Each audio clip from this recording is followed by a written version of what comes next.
Out there in the African sun, do you ever get tired? Hey there, Mr. Jumbo.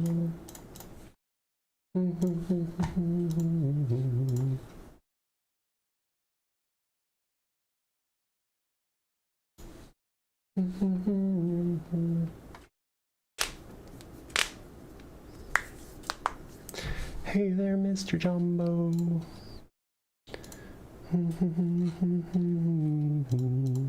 Do you ever get tired?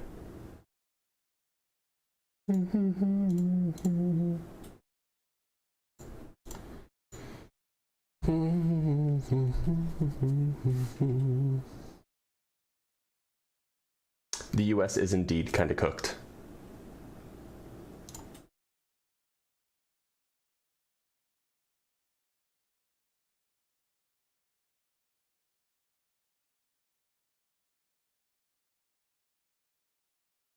Hello.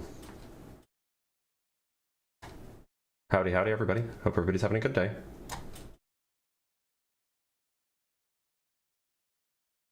The US is a symptom, not the cause. Well, that might be true. That might indeed be true. I'm not one to say that the United States is the, is the center of the world.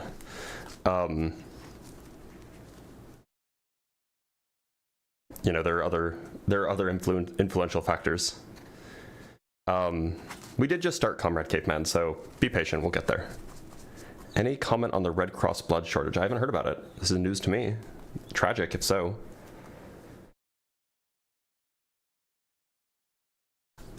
Hey there, Mr. Jumbo. Out there in the sun. Do you ever get... When's your Ask a Physicist lives? It's on Tuesdays and Thursdays, or Tuesdays and Wednesdays. They are on Tuesdays and Wednesdays. Yeah, that song, the Kyle Gordon song is stuck in my head. It's so good, it's so catchy. He has the voice of an angel. And the voice of a European, like, techno beat pop star. Apparently.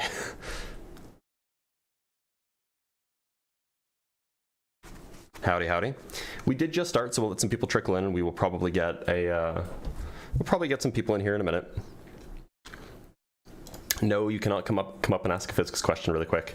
If I allow that, then everybody will think that that's okay, and it's not okay. Have you been to Africa? No.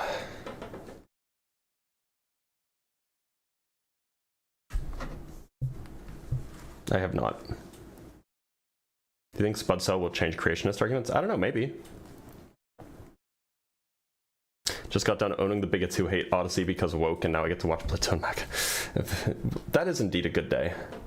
All right, well, we do have our first guest. Let's see if they are actually opposition or if they just want to chat about something else. And yeah, let's bring them up. Let's bring up... Oh, actually, I need to write something down. Hold your horses, Abdi. We'll get you up in just a sec.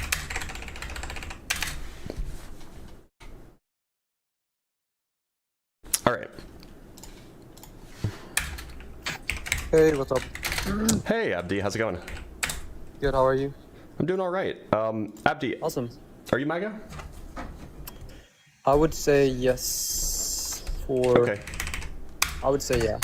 Okay. Do you mind if I ask you just a few quick questions, and they're just like simple yes or no survey questions, and we can talk about Go the for subject? It. Yeah, go for it. Yeah, so first, do you think that humans are the main cause of climate change? Yes. Okay. Do you think that the vaccines that we typically administer to children are generally safe and effective? Debatable. I could lean into a yes. Okay. And do you think that humans evolved from non-human ancestors? No. Okay, great. So I can explain what I mean by MAGA as anti-science, and then we can talk about it if you want. Yeah, sure. So what I mean is something rather specific. MAGA is obviously not a person, so it's not going to have opinions, but yeah. I think there's probably a reasonable way to define when a political movement is anti-science, namely, maybe if it matches these two criteria, namely that it systematically rejects or delegitimizes scientific consensus when it's politically inconvenient, and when it undermines the institutions and procedures that are used to produce the scientifically inconvenient or scientific knowledge. I would say that if a political movement does both of those things, then I think that's probably good. It's probably good enough to say that they're anti-science. Does that make sense? I would say maybe. I would say you don't necessarily need to agree with the scientific consensus to be like anti-science, or like sorry, to be like with science. I think you could pass by being like disagreeing with the consensus while still not being anti-science. Well, okay, so that is certainly true as far as experts are concerned, right? If you have one scientist who is going against the grain, then surely they're not being anti-science because they disagree with their colleagues. But I think that if we're talking about a political movement, I think that if the scientific consensus that the political movement generally disagrees with is specifically those scientific say scientific facts or scientific consensus that are politically inconvenient for them, then I think that that's as much anti-science as you can possibly be. And I can just give you an example.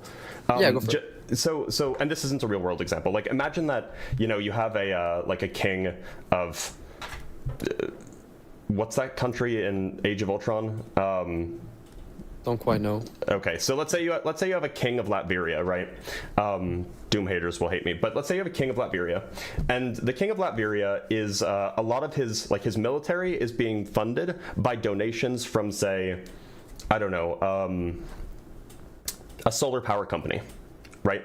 And so that's how the king's army is being funded. Now, if it were the case that some science came out that said that solar power is actually really bad for animal life, for something like that, or whatever it might be, and then coincidentally the king of Latveria was all of a sudden very, very against this, disagreed with this scientific consensus, then I think that we could reasonably infer that king was being anti-science. They were rejecting the scientific consensus because it was inconvenient for them, because it would mean that they'd probably lose their funding for their army.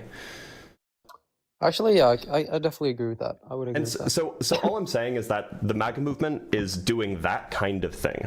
Like, the MAGA movement isn't going to reject, that, chemistry, that water is H2O, or that, magma is molten rock, or, any of this, non-controversial science. But what makes them anti-science is that they stop caring about it. They stop caring about the scientific consensus when it becomes inconvenient for them. So could I get an example? Yeah. So an example would be really any climate change science. So I think that we can probably agree that the vast majority of climate scientists think that humans are the main cause of climate change. But what you'll find is that through both the demographic polling of people who call themselves MAGA and from the policy actions of the Trump administration, you'll find that they are seeking to undermine our ability to conduct climate science, and the people who are MAGA are far more likely to reject the consensus of climate science for reasons unknown.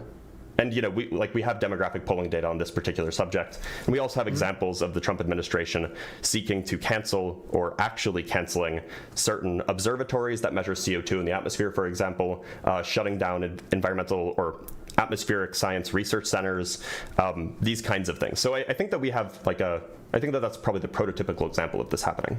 That's fair. I wouldn't necessarily say they're anti-science because of that, because I would assume, obviously I don't, as you said, we don't know the reasons. I would assume maybe it's because of some war thing, maybe some war-related thing. If we have these, I'm sorry, what were they, these devices in the air that So there's CO2? there's two examples that I know of off the top of my head. One of them is a satellite that's orbiting, so it's kind of like a pair of observatories. One of them's attached to the International Space Station, and the other is a kind of a freely orbiting satellite. These are called the orbiting carbon. Let me remember what they're called. It's like the OCO, I think. Orbiting. Oh, I'm in the wrong tab. I'm sorry. It's the OCO. Orbiting Carbon Observatory, I think is what it's called. Yeah, the Orbiting Carbon Observatory. So there's a pair of them. One's attached to the ISS and the other's attached to the other's freely orbiting. It just is basically a satellite that's pointed at Earth, and it measures CO2 in the atmosphere. Now, this is useful for a lot of reasons, but it's also really useful for climate science, for basically detecting how much CO2 we're emitting and perhaps correlating that with temperature and things like that. And the trouble is that Trump's appointed head of NASA just wanted to shut them down. And I think actually succeeded, although I think that it might be being fought over in court. So you know, why? It's already orbiting. It already exists up there. There's another Yeah, do you not example know the called. reason? Well, we do know the reasons, unfortunately. In this case, what are the reasons? so Why? NASA said that that in an email stated Wednesday, this is from about a year ago. In an email stated Wednesday, the missions were, quote, beyond their prime mission and being terminated, quote, to align with the president's agenda and budget priorities. So, I mean, it sounds like he's saying, or it sounds this was NASA in an official email saying, oh, you know, this isn't in alignment with what the president wants. If it was because of like budget reasons, I don't think The issue is that budget reasons aren't a particularly good reason, if only because these things already exist and are in space. They basically cost nothing to run. What's the maintenance price? Do we Like, have any number on that? I think I looked this up at one point. It was like less than it was like on the order of $1 million a year. $1 million a year. Yeah, that's like 0.01%, right? Of NASA's budget. Yeah, or how much? It's like 0.1%. 0.1%. Less than 0.1%. Yeah. And keep in mind, this isn't only used for climate science. This is also used for monitoring CO2 growth or monitoring localized CO2 quantities in the air, which is particularly handy if you're a farmer, because the amount of CO2 in the atmosphere can be useful for determining where and when is a good place to plant, when you should harvest, and these kinds of things. Yeah, I don't see why he would do that. It would make sense if it was like, what's the political inconvenience here? Well, it provides atmospheric carbon data, which is, you know, one of the best pieces of data that we can use to show that climate change is real. And we know that Donald Trump is very politically motivated to support oil, coal, and gas. Oh, yeah, that makes sense. Yeah, yeah, sure. And I mean, there's another example. There's another in this case, it's a national lab. It's called NCAR. This was at the end of last year. The White House's Office of Management and Budget declared that they were going to break up the National Center for Atmospheric Research, which, again, is, I mean, they actually say it themselves, it's one of the largest sources of climate science in the country, and they wanted to shut it down. The atmospheric for research could have it on somewhere else? National Science for Atmospheric Research. No, they're just shutting it down. Yeah, why? According to the Ross Vaught, who was, and I think still is, director of the White House Office of Management and Budget, it is, quote, one of the largest sources of climate alarmism in the country. Namely, we don't think climate change is real. This thing is outputting climate science. We're going to shut it down. That's dumb. So his reason was because it's like spreading too much awareness for like this, the climate change. Yep. Yeah. Okay. Yeah, I would disagree with that. Wait, is this actually real or? This, I can show you the article. Yeah, what's it called? Yeah, it was on Reuters from like at the end of last year. Let me pull it up, and then you can see it for yourself. Yeah, are you gonna share your screen? Yeah. I was just pulling it up. Oh, okay. Yeah. Here you go. Trump administration to dissolve key climate research agencies. Yeah, and so the relevant quote is here. Ross Vaught, director of the White House Office Management and Budget, said the administrator will break up the. So one of the climate alarmism. I think a valid reason here though would be like, I know there's been a lot of like protests, specifically people like blocking the roads and like I forgot the actual like name of the people. You're talking about the I know what you're talking about, and I can't remember what it's they're like it's like kids, but it's like that's like mostly in Europe, right? I'm pretty sure I've seen like a lot of clips. Okay, well, not necessarily that group, but I know I've seen a lot of. It's like something now, right? Yeah, or like just in general. Okay, aside from that group, like I feel like just in general, there have been a lot of like protests specifically for like climate change, not only in Europe, like actually in America. I do feel like that could be a possible reason as to why they want to like. Why would they want to shut down a science lab because of protests? Well, like these protests, they're like stopping the welfare and like a lot of cars driving. But what does the science research have to do with the protests, right? Yeah, I mean, yeah, I would say like the logical or like a valid reason would be like they're raising awareness and like continuously like So do you just think like it's bringing more do you think it's attention. appropriate to cancel scientific research because they are providing information that is leading to protests? No. Yeah, no. Yeah, I'm with you on that. Right. Yeah. So like, so climate change is the most obvious one, but it's not the only one. We can go look at examples of like enormous amounts of funding being cut in blue states, specifically blue states, after Trump won the election in 2024 and came into office in 2025. Yeah. In fact, this has at this point been admitted in court. This is actually fairly breaking news. It's only like a week old or so. But yeah, there was a loss. So in the first half of 2025, after Trump came into office, the National Science Foundation, the National Institute for Health, the Department of Energy, these are all institutions that provide grants for scientific research. And we saw hundreds and hundreds, depending on which department, hundreds or thousands of grants being cut, just like slashed, completely canceled, even though they had already been awarded. They basically just turned them off. Over the course of the first 6 months of 2025. Now, this was like 100% illegal, and so the American government has been sued, the federal government has been sued, and as of a week and a half ago, the American government has now admitted that they were canceling. There's kind of two compelling pieces here. One, they were canceling grants specifically in states that had at least one person in it who was living in a blue state. And they didn't cancel any that only had people living in red states. So that's a problem. The second thing is that they were canceling grants based on keyword searches. Like they would do a Control F and look for the word diversity or equity, and they would just cancel the grants. And this resulted in like some on the order of 10,000 grants being terminated, or at least trying to be terminated, and of course they're being fought over in the court of law, with hundreds of researchers losing their jobs as a result of this politically motivated scientific funding cuts. So I don't know. Like this is all documented. This is documented in court. Yeah, I think it's well. I mean, they already got if they already got like punished for it, like if it was illegal and stuff, then I don't see the. Well, no, they're fighting over it in court now. Currently? Yeah. Like there's a court document that came out a week and a half ago that shows this, and I can pull up the document specifically if you want. Yeah, what are they like fighting, or like what are they saying or responding with? So basically they're saying that these were terminated in an illegal fashion, that they were basically terminated for free speech reasons, that people have political views, and so they were terminated for that. Basically, they're being politically attacked. Let me see if I can pull up the exact quote. I have it here, but it's just so small. Directly.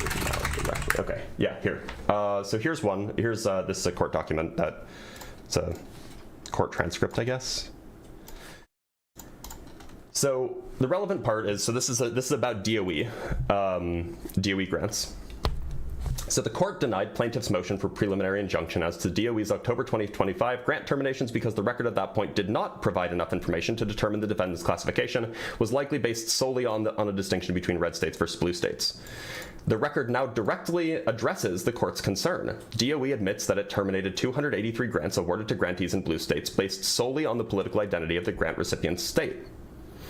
It also concedes that there was no other basis for the terminations whatsoever. It simply treated the blue state grants differently from the similarly situated non-blue state grants that were not, and still have not been, terminated. That's the Department of Energy that did this. Wow. Yeah, that's... So, this seems like a very politically motivated reason for canceling scientific research.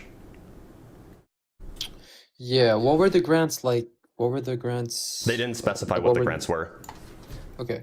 But so what is the case is that there were 624 proposed terminations of the grants by the Department of Energy, and then the Office of Management and Budgeting, the OMB, marked 284 of them to be canceled, with one so they marked 284 of the 624 to be canceled, and then with one exception, there's only one case, the 284 terminated grants had a recipient location and or at least one place of performance in a state that awarded its electoral votes to Kamala Harris in the 2024 election, and it has two Democratic caucusing senators. The remaining approximately 340 grants proposed for termination, which had recipient locations in states that voted for President Trump or had at least one Republican caucusing senator, were not terminated in October 25, and they have not since been terminated.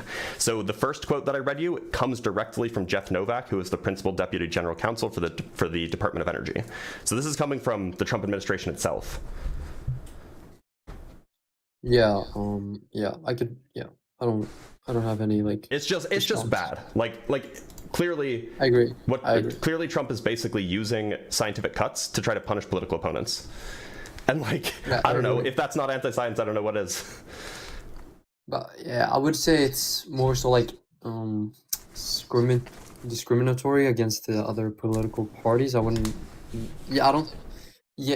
say that, like, I thought what you meant by anti-science is like declining like scientific facts, but well, this is what you mean by... there's two pieces, right? One is just not agreeing with scientific statements, and so we know for a fact that Trump doesn't think that climate change is real. He called it a hoax 10 years ago, and we have polling data that says that people who self-identify as MAGA generally are far less likely to believe that climate change is real, and a slew of other facts, scientific facts as well. But the second piece, You can say the thing in a minute, I just want to finish. So there were two pieces to the definition. The first piece was disagreeing with the scientific consensus. The second piece was undermining the institutions and procedures that produce that scientific knowledge. And so terminating grant funding so that the science can't even be done at all is a perfect example of that second piece. Yeah, I agree with that part. I do like really want to know like what exactly the grants were, and the reason I say that is because I know that maybe the grants were something in correlation with the political reason, and that political reason might be totally against what they're for. So maybe that's why the grants were terminated. That would be worse then, right? Because then they're terminating grants specifically for political reasons. Yeah, well, if they're the political party that's in the lead, then why would they want the other political, correct me if I'm wrong, grants is more like giving money for a certain, like, for a certain cause, right? Or did I... No. So these are scientific grants. So you have scientists at, universities and at national labs or whatever, and they basically write proposals. They send it off to the government or to whatever institution, and they say, hey, I want to do this experiment. I want to study this thing. I want to, investigate this phenomenon. Here's what I'm going to do, here's how much money I would like from you, and then the Department of Energy or the National Science Foundation or the National Institute of Health, they read the thousands of proposals that they get, and then they decide, okay, this one's good, this one's not good, this one's good, and so then they give money to the ones that are good. And the important point is that the grants that were terminated, these were grants that already existed. They'd already been awarded by in this case, Biden's administration. Some of them, or most of them at least, would have been awarded by Biden's administration. So these were scientific grants awarded by the National Science Foundation, the NIH, the Department of Energy.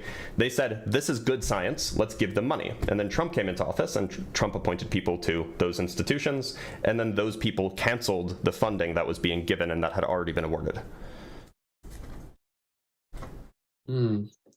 Yeah, I still don't necessarily see why this would be anti-science, because what if it's science that is like against what the Trump's or like the MAGA like what we stand for? So that's exactly that exactly would be anti-science then. Like, look, if you're cutting climate change science, or if you're cutting environmental science because it proves that climate change is real, then that would be a perfect example of being anti-science, because you're cutting science for politically motivated reasons. You're not interested in the science itself, you just want science to agree with you. And when it doesn't agree with you, you cut it. Actually, yeah, that's totally fair. But I do want to say on the two things on what you said before. I would say, like, number one, what Trump said 10 years ago, I wouldn't say that's viable currently. And then number two, I think that asking what a lot of like MAGA people think, I don't think that's a good way to represent what like MAGA stands for, because like that's a lot of people that self-identify as MAGA may not be like educated enough on the topic. And well, that'll grant. That makes sense. But look, so I would agree that like what somebody said 10 years ago might not be representative of what they think now. But so Trump said in 2015 or something like this that climate change is a hoax, right? Now, it could be that he's changed his position, but the policies that he's pushed for, the people that he's appointed, the actions that he's taken on the global stage, these are all consistent with the view that climate change is a hoax. They're not. There's not really any evidence that he has changed his view here. That's fair. Like Joe Biden said some like horribly racist things back in the 80s, and I think 90s as well. But like he's if I remember correctly, he's publicly acknowledged these, and the actions he's taken and the people that he's spoken with seem to indicate that he doesn't hold those views anymore, right? If it were the case that Trump was like, I said that thing. Let me do my best, Trump. I haven't done it in so long, it's going to be awful. I said that thing about climate change being a hoax, but actually climate change is the biggest problem. It's the greatest problem. We have to come. If he did that, then like we would know that he, changed his mind, but he didn't, right? That's also fair. That's a very, very good point. I gotta be honest here. Yeah, I do agree here. You changed my mind. I think MAGA is anti-science. I think that's unfair. Politically motivated reasons.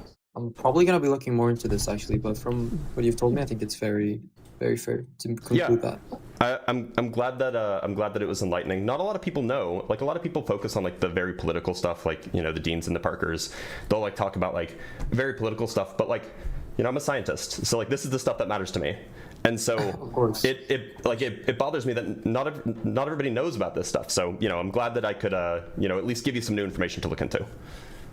Yeah, I agree. And also, this might be a bad time to say I wasn't actually MAGA. I was just interested in like what you had to say. Abdi, I hope that's fine. It's not fine. I hate you so much. I hate you so much.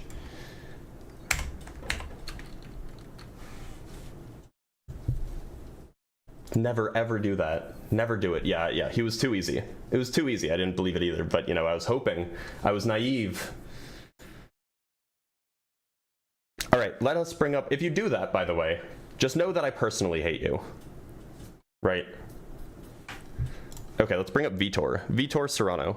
I feel like I've spoken with Vitor Serrano before, but I don't remember. Hello? Vitor Serrano. How's it going? Oh, I'm sorry. I'm working at the same time as I was listening to your live. I am sorry. So, Do you still want to talk? Or are you busy? yes, of course. Yes. I'm sorry. I was not paying much attention to the live, That's to fine. be honest. Okay, I'm sorry for that. That's fine. But I enjoy your live. Vitor, are you American? No, of course, I'm Portuguese. Okay. Why do you Yeah. care about whether or not MAGA is anti-science? Yeah, no, because I enjoy listening to your lives. I think you Oh. are a very intelligent person. Okay, and I like the kind of arguments you make. They are very, how should I say, intellectually worked. So, and I enjoy. Okay, though I disagree with a lot. Not because I'm very intelligent, but because I just disagree. And to tell you the truth, I disagree about, for example, this what you say about MAGA is anti-Semitic. Not necessarily. It doesn't mean that I disagree. Not necessarily, but I am a little skeptic about this statement. Well, feel free to listen to the live. But look, like you just don't know a lot. I'm sure you just don't know a lot about what's going on in the U.S. Your vote doesn't really mean anything in the U.S. So, I'd rather talk to somebody who is MAGA, perhaps did vote for Trump. If you want to listen, you can listen.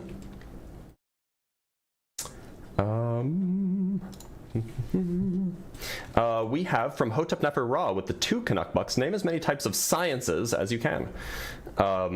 Physics, chemistry, biology, neurology, psychology, botany, primatology, sociology. Economics probably doesn't count. Zoology, virology, epidemiology. I don't know. Geology, thank you, I missed geology. Astronomy.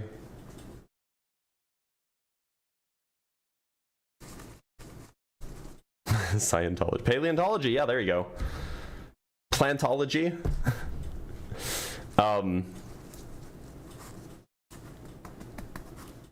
Yeah, there's a lot of sciences. And, you know, some of them fit into bigger, like, you know, you might say that, like a zoologist is a kind of biologist, right? But, like, the question is when do they count as different things? What does MAGA have to do with science? Well, unfortunately, because MAGA is currently in control of our government, they direct basically, depending on the field, of course, either a huge chunk or a large minority of the scientific funding that we have available to us to do science. Also, the environment of anti-intellectualism, anti-education, anti-science is really, really bad for the scientific community as a whole. It drives people away, drives scientists away who would have come to the United States. It drives them to go to other countries instead.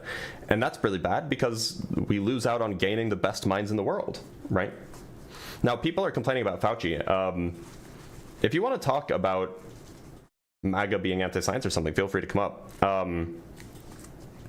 You know, Fauci definitely did plead the fifth, like a dozen times or something, or I don't know, like 100 times or something yesterday or the day before. Now, that's interesting. You know, perhaps bad, perhaps good, depending on your political take. But it would be interesting if MAGA was upset at this when Donald Trump did it 400 times like 3 years ago and nobody bat an eye, right? Like, you can be upset. If you're upset about both, fine, I get that.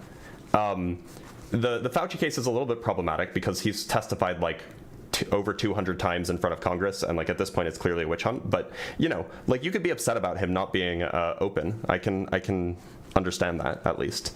But yeah, it definitely seems like a scapegoating issue. Now, if you want to talk about the vaccines are definitely reliable, quite safe. Of course, like all medical treatments or medical. It's not quite a treatment. All medical procedures, there is a risk.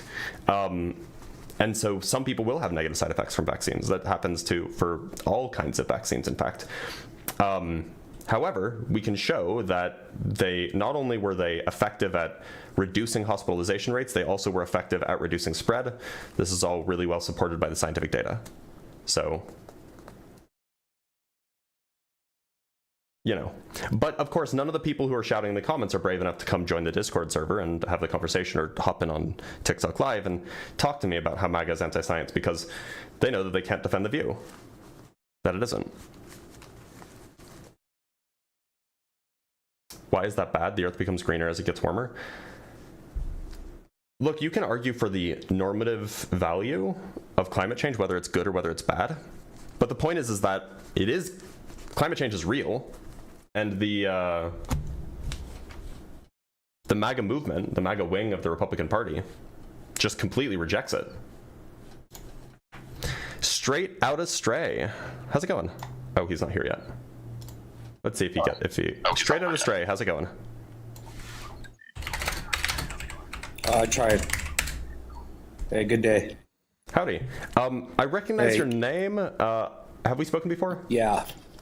Screw a MAGA. I want to start off with that, but I do have a problem with science. Again, what does an infinite universe expand into? Expansion isn't at the edges, it's on the inside. But anyway, look, the topic is about MAGA, so if you don't want to talk about that, then I'm going to let you go. No, can we talk? Don't. Anti-science? No, we are anti-stupid.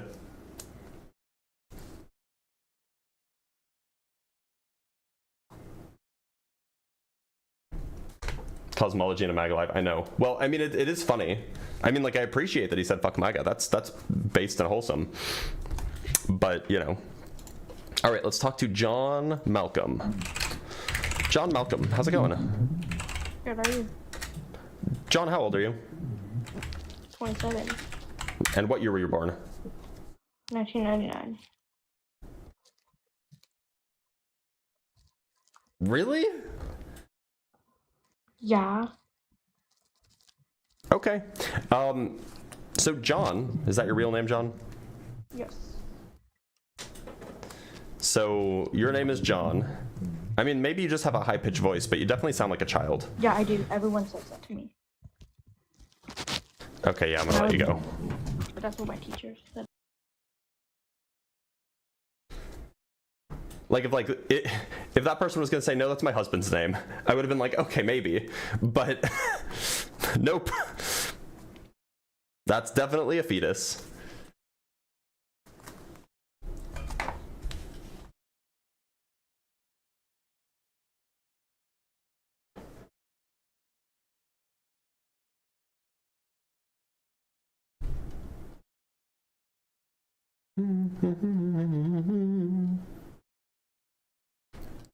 All right, let's talk to Flats.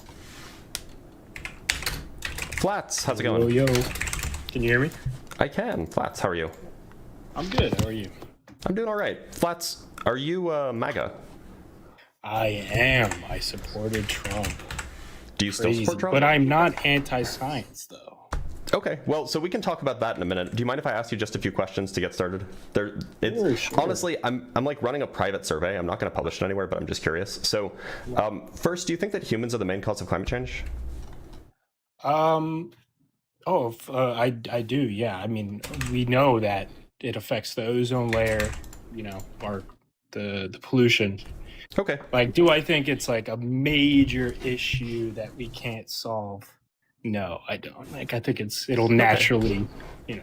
Do you think that and I mean, like, we can expand on these in more detail if they come up, but I'm just looking for yes or no, or maybe unsures, or maybe like 50-50 or something. Do you think that the vaccines that we typically give to young children are generally safe and effective?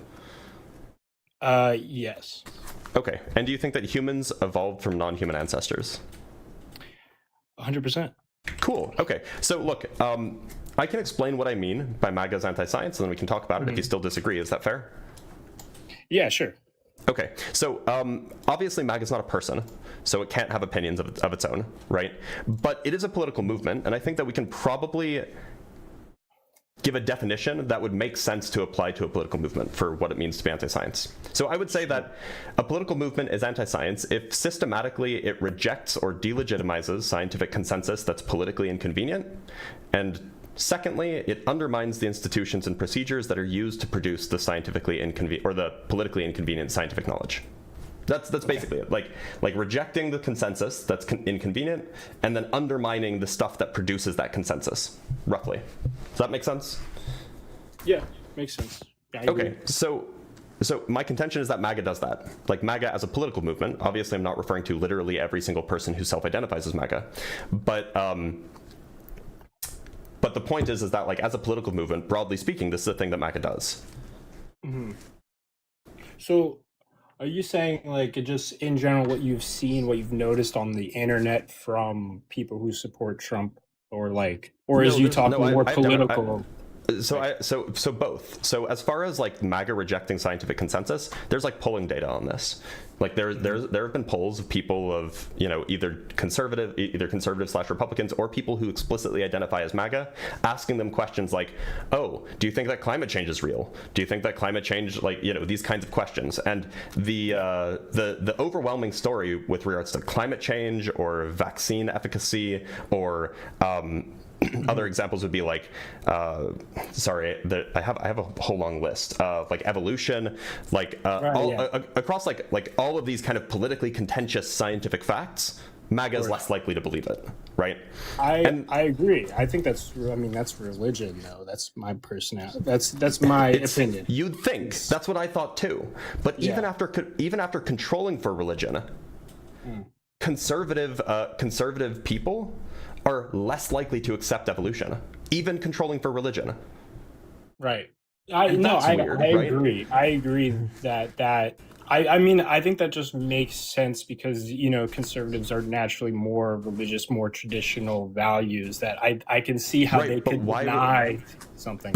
So this is you have a group of people. In this case, they were looking at Mormons. So you take Mormons, there's a study that did this. I think they looked at like 10,000 Mormons or something like that. And they basically had them graded on a scale from most liberal to most conservative. And they also did it, actually, interestingly enough, on a scale from most educated to least educated. And they also graded these people on a scale from most likely to accept evolution to least likely to accept evolution. And what you'll find is that in fact, even controlling for education, so even controlling for education and religion, conservatives are more likely to think that evolution is made up. And that's just kind of weird. Like, even controlling for education, even controlling for religion, where, assumably, is that a word? Assumedly? One would assume that if you take people from the same religious group, that political affiliations wouldn't have anything to do with their opinions regarding religion. Unless maybe it does. It's just a little weird. Yeah, I mean, that test, like, can we say for sure that, like, the correlation between, like, they ask some conservative questions, like, I'm sure you could simultaneously ask them, like, a different set of questions and then make your own hypothesis, like, oh, this is the cause. I can show you the poll if you want. This is the cause for this, like how ingrained is it that, like, having the conservative values, like, where that makes you automatically deny it? So I'm not saying that it's having the conservative values, but the thing is finding causal explanations is hard when you're doing, like, some sort of, like, kind of sociology. Yeah, it's, like, vague, but the point is you can find very strong correlations, and so this is the probability of accepting evolution. This chart. Yes, and so in black you have very conservative, in kind of the thick dotted lines you have moderate, and then in the small dotted lines you have very liberal. And on the horizontal axis you have education level. So in fact, as very conservative people got more educated, they were less likely to think that evolution is real. Like, isn't that weird? I do think that's weird. I also, I know, like, I don't know the validity of this test, and I'm not saying it's not true. I'm not saying it's not, but what's the sample size? This is like the. Yeah, so we can go look. So they sampled. And, like, the conservative questions, like, how do they, like, infer that this is more conservative? Let's pull this up. So they took, their sample was 35,556 people. So that's a huge sample size. 36. Yeah, that is a large amount, right? Yeah. And in fact, the location, right? Location can matter too. It's where is this being taken place? Is it an area where just naturally they have more like liberal thoughts, or it's location does matter for these types of Mormons tend to well. be so the reality is that Mormons tend to be pretty spatially co-located. They concentrate kind of in the Utah, Nevada, Arizona, New Mexico area.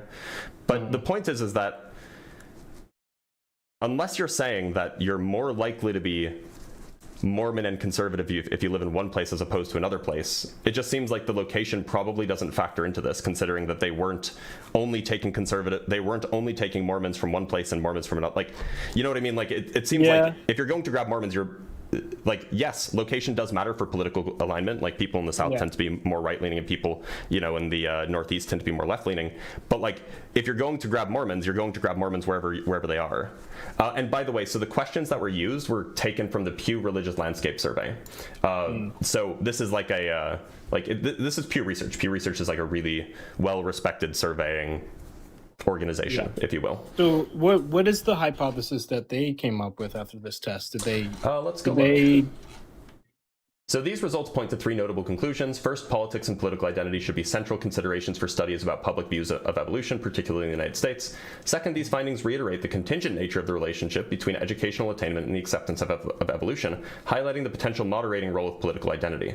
Finally, the unique circumstances of the case of the LDS Church, official neutrality toward evolution coupled with tacit discouragement of accepting evolutionary views of human origins, and the social characteristics of Mormon parishioners, high levels of political conservatism, lead to interesting patterns with regard to evolution acceptance, demonstrating the need to, where possible, examine religious traditions independently to determine if and how predictors of political, theological, or scientific views vary. So they're not coming to any specific conclusions. They're just drawing correlations because they're doing good science. But the point is there is a strong correlation between, like, even after accounting for religiosity, between rejection of evolution and conservativeness, which is exactly opposite what you would expect when you take into account education levels. So it's definitely a little strange. But look, that's not the only one.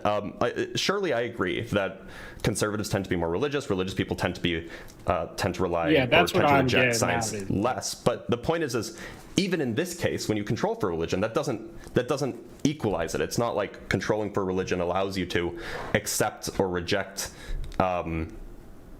scientific claims equally across the left-right board, right? Right, but even aren't you controlling also, for religion, you get this correlation. Go ahead.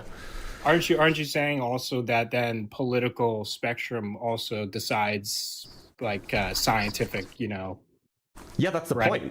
Yeah, if you're right-leaning, you're more likely to reject scientific consensus. That's one of the central claims here. And in particular, if you're MAGA, you're more likely to reject scientific consensus.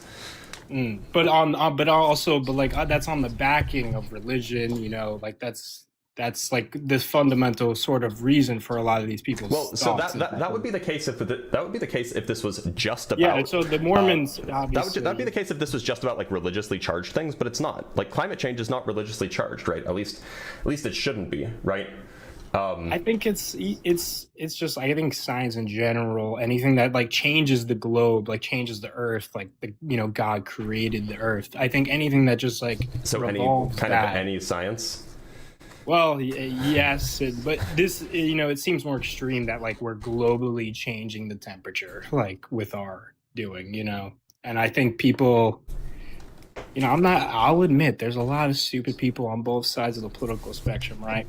And MAGA, there's some not smart people out there, but I supported Trump, but I am 100%. I watched all your lives about people debating like atheists, like debating all Christianity and all that stuff. I love watching you. So I just saw this one and I thought I'd hop on because I'm target audience. Exactly, target audience, right? So like I'm looking at polling data that comes from it's very, very small text, but it comes from nationwide surveys of registered voters, and I can go get the actual name of the survey. It's from Navigator Research, but I'm looking at a chart right here that says that splits Republicans between MAGA Republicans and non-MAGA Republicans about questions like how serious a problem is climate change for Americans today? How serious a problem do you think climate change will become for your children or future generations of your family? And what you'll find is that across the board, MAGA is less likely than even non-MAGA Republicans to hold the view that this is a problem or that it will be a problem or that we need to worry about it. Right? And that's a little weird. I think that's where I kind of lean in, because I sort of see that point where someone might not think it's that big of an issue. It's like we're almost like we're on top of it. Like we have electric cars. We can only do so much as an individual to help as an society. individual, but we can do plenty as a federal. America's the most powerful country in the world, right? Yeah, but conservatives, like as in general, we want less government regulation. So like you can see how someone would be like, yep, they'd like rather let's have less laissez-faire a little bit on this whole thing. And I agree, and that might be a plausible explanation for this kind of polling data if it weren't the case that similar polling data that in this case that didn't split there are not very many polls that split MAGA Republicans from non-MAGA Republicans. Yeah, that's it's kind of rare. hard to distinct, but there have been polls of Republicans more generally, and what you find is that a correlation between using a right-wing or far right-wing news outlet and not believing that humans cause climate change. Like there's a direct correlation between those. So that combined with this polling data that, I didn't even pull it up. Sorry, let me pull it up. I can just show you, so I'm not talking on my ass. Yeah, that's okay. This is the polling data, this is the chart that I was referring to that has that summarizes the polling data. Right. So if you take this polling data and you combine it with the fact that use of right-wing news outlets leads or is directly correlated with lower levels of belief in human-caused climate change, then it kind of starts to paint a picture, Yeah, I mean, I can totally see. I can totally see the perspective.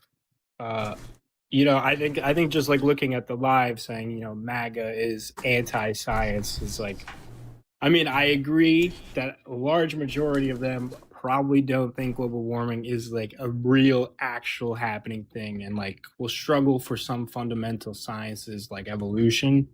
But I can only speak for myself, and I'm all for science, but I And also I appreciate that. So Yeah. so look, I guess, and perhaps it's none of my business why you consider yourself MAGA, why you support Donald Trump. Maybe there's other reasons, but I guess what I'm saying Yeah. is, if science is a thing that you care about, this should really make you question your support for Trump and for kind of the MAGA movement more broadly, because it's not just people who self-identify as MAGA are more likely to reject science. The Trump administration, especially the second Trump administration, have been horrible for science, have been like actively detrimental to the scientific kind of community in the United States.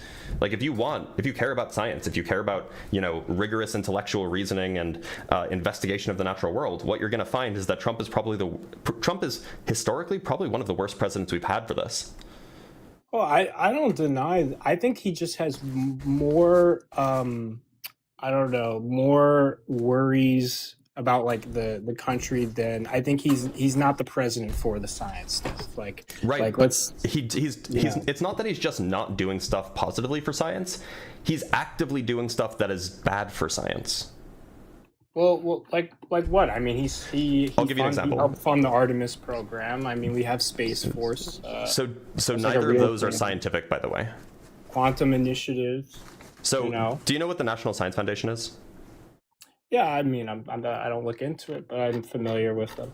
Yeah, so for those who don't know, the National Science Foundation funds about a quarter of all non-medical scientific research in the country, which is huge. They have a budget of something like $10 billion. Historically, they fund so much research in the United States. If you go to any university and you talk to any science professor or math professor or whatever, you have a 50-50 shot, maybe 50-50 chance that if they have a grant, it's from the National Science Foundation. Anyway, so the National Science Foundation was designed to basically, it was passed into law in the 50s. It's a 3-letter agency that was created to basically forward America's progress in science to lead to a better world, a better country, all these lovely things. One of the ways that the National Science Foundation works is that it has an appointed board of 24 kind of luminaries of their field. These are like the top tier sciences in their various fields. And these 24 people kind of decide what direction the scientific funding will go in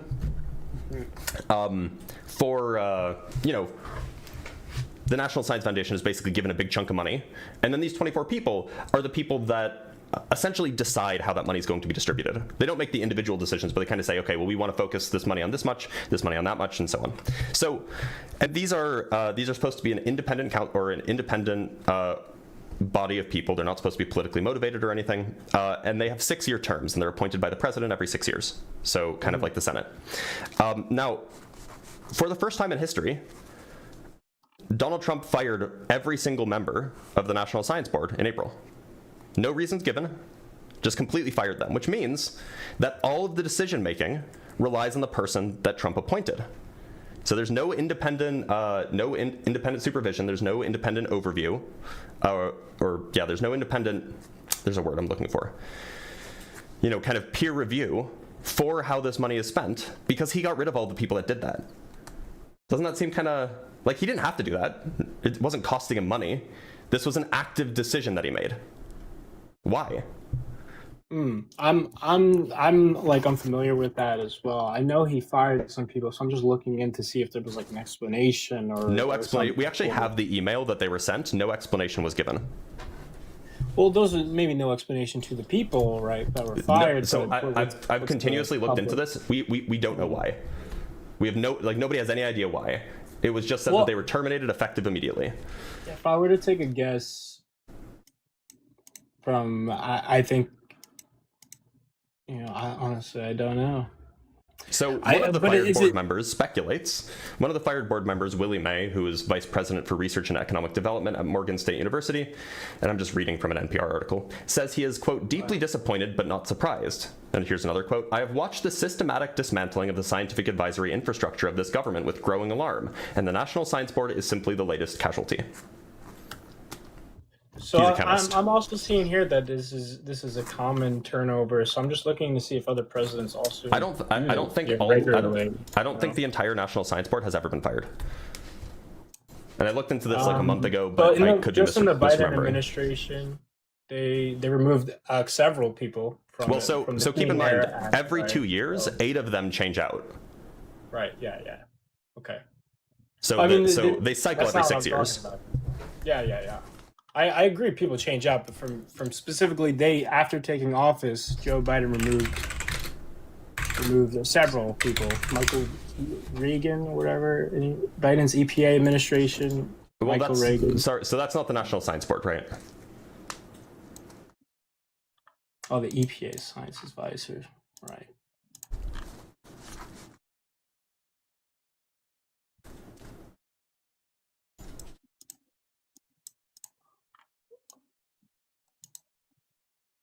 Well, I mean, some may see that as a natural changing of, positions, power. Well, look. So what this means is that so he fired all 20. So there were 2 seats that still needed to be appointed. So that he fired 22 of the 24 because there were only 22 that were in position.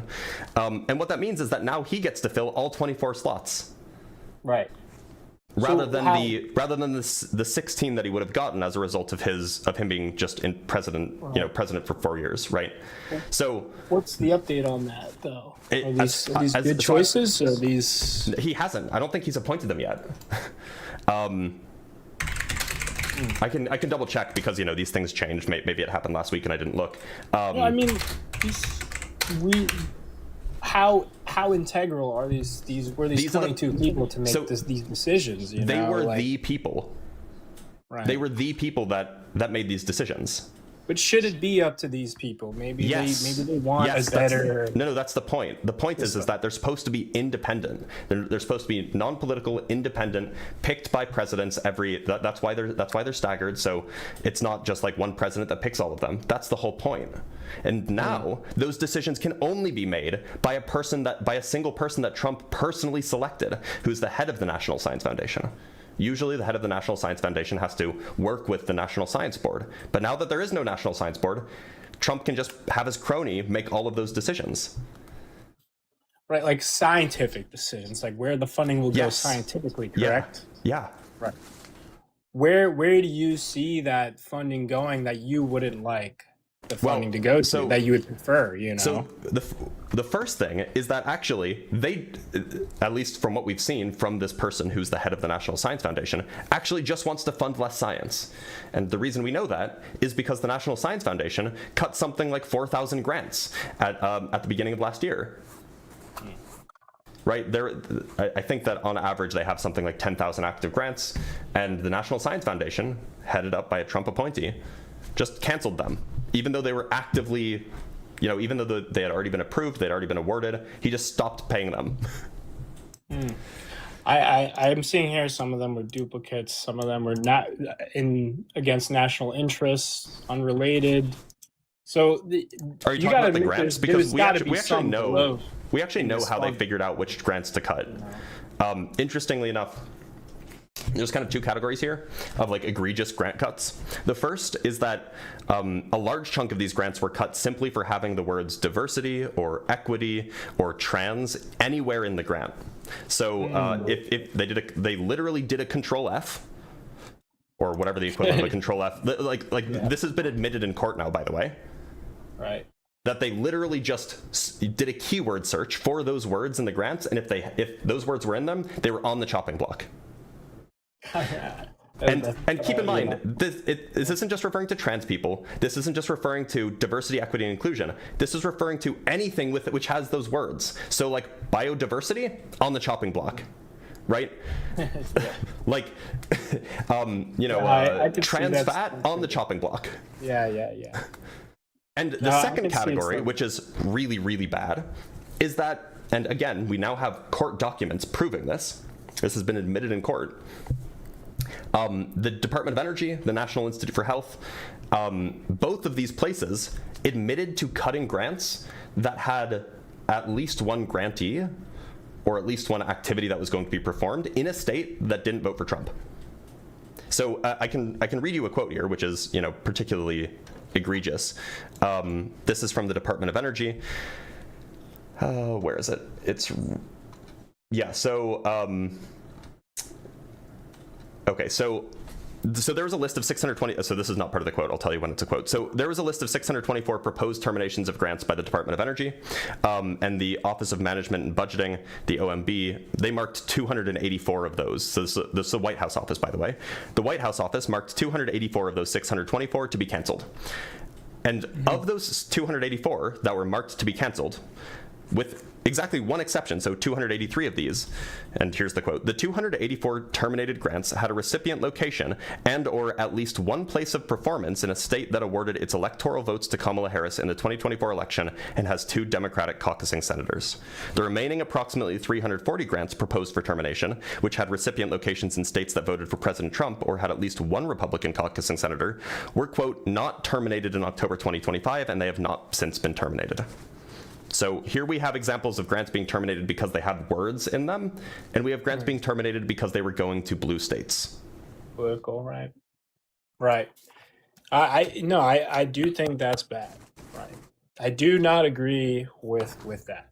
Okay. I'm not saying I can't agree, but I'm sure that happens on both sides from every president. The thing is you know. I actually don't know if there have ever been grants terminated like this. There's a reason why this is being fought over in court right now, because this hasn't happened before.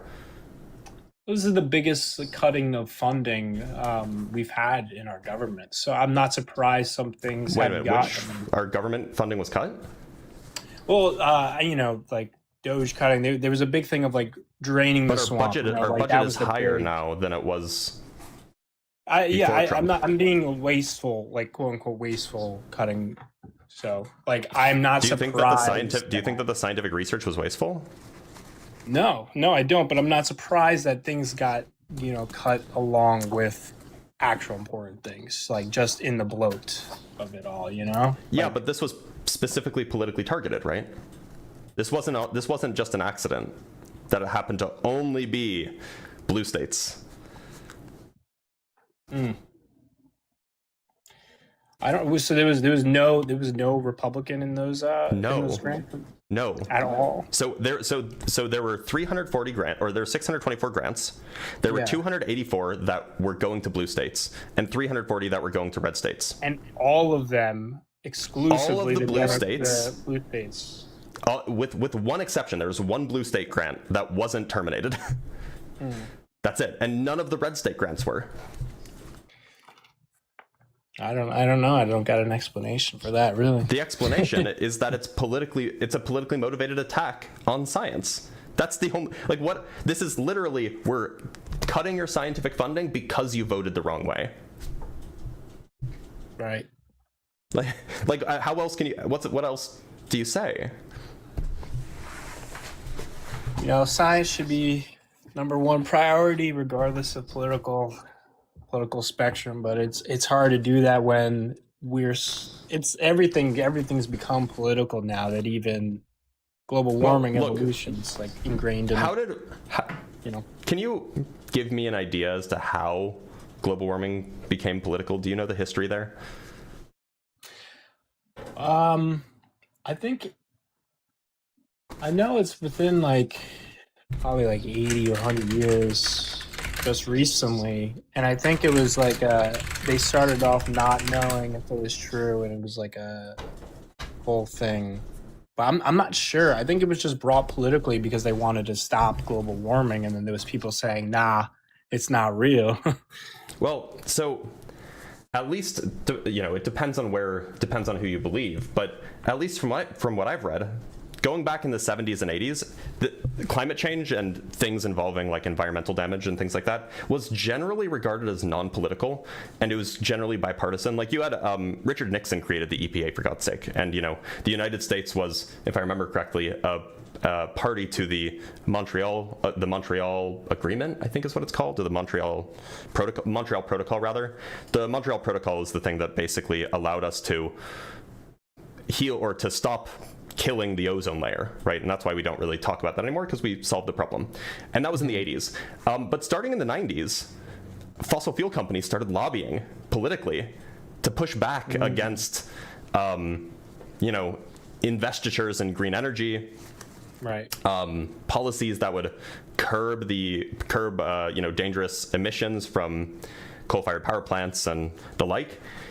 And they happened to pick a side. They picked the right wing to start lobbying. And so, you know, as a result of 30 years of lobbying, now the right-wing part of the political spectrum in the United States is firmly anti-climate change. Yeah. And this I isn't mean, that's unfortunate. This wasn't an accident.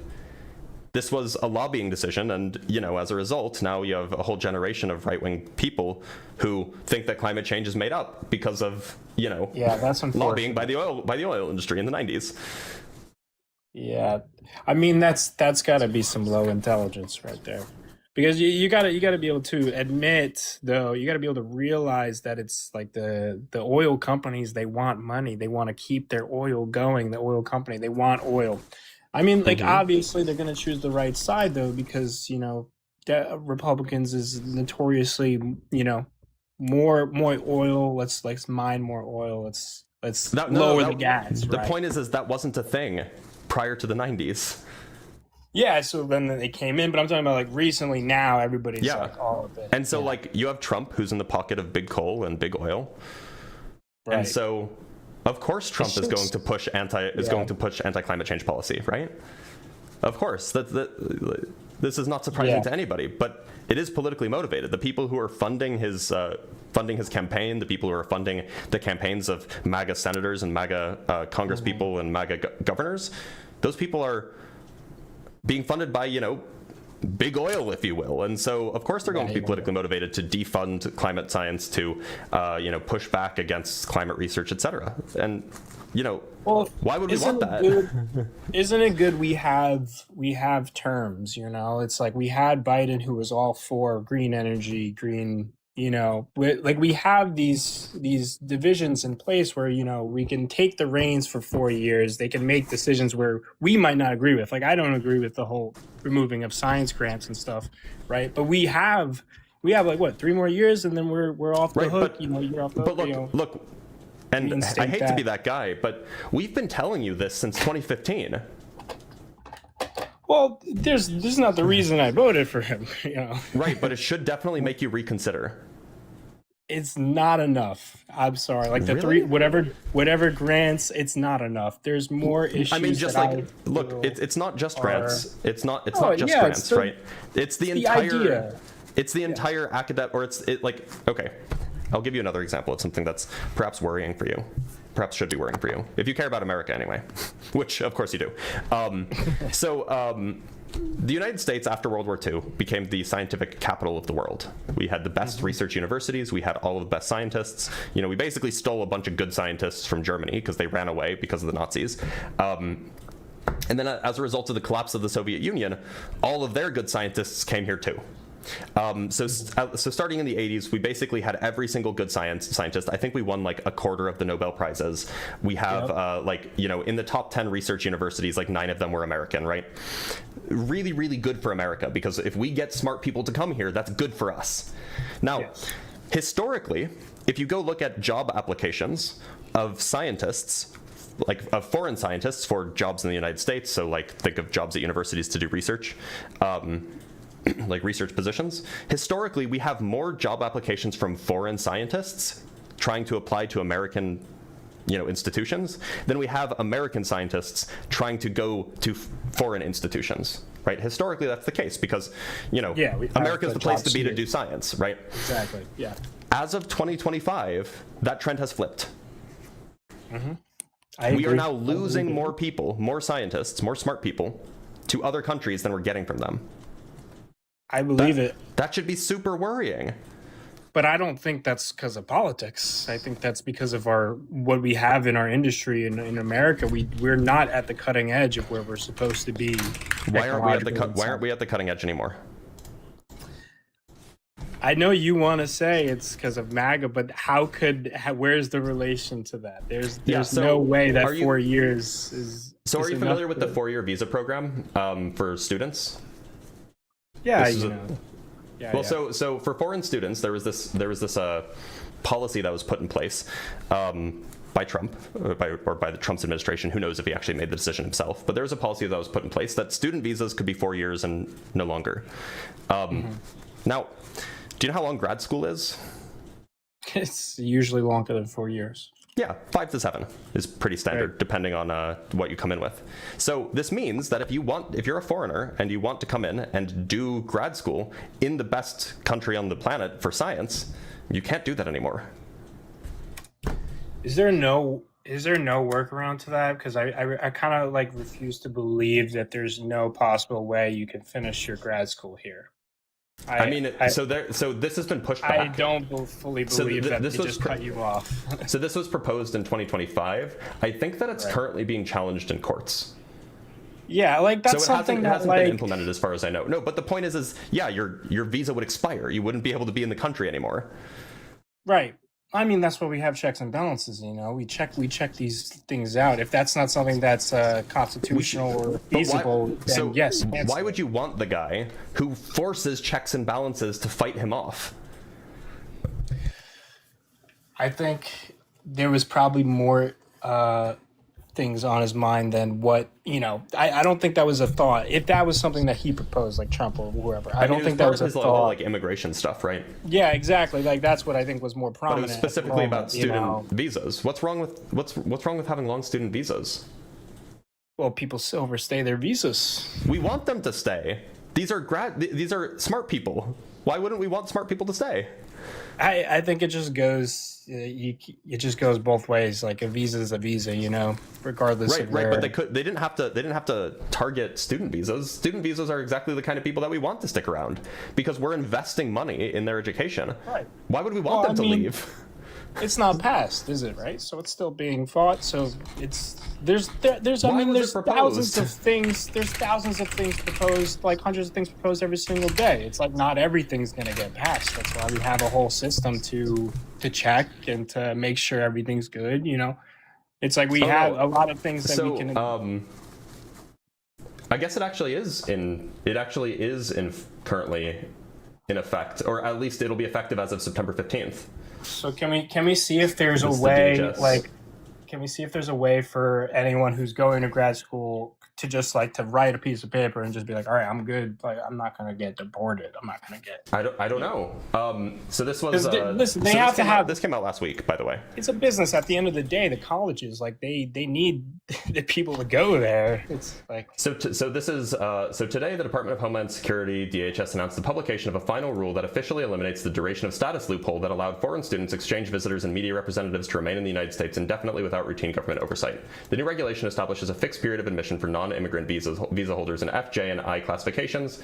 This decisive shift restores integrity to the nation's immigration system, combats rampant visa abuse, and strengthens national security through regular vetting. A fixed period of admission is currently in place for many other types of isn't that good? Status. 'Cause Not for students, because then the No, students but can't because stay and finish their work. No, but the visa that they're given would be given a visa for them to stay. Only for 4 years. There's no longer a loophole, so they can stay longer. So there's no longer a loophole for people to take advantage of it then So that they can right? finish their grad school. But it's tough. You either let people finish their quote unquote grad school, which I think there's still a way for them to do that, Not or according to the NHS. you have a non-immigrant students and exchange visitors will be admitted for the length of their specific program, not to exceed a maximum period of 4 years. They're just not admitted if it's longer than 4 years. Their visa will expire. and they can get it renewed, right?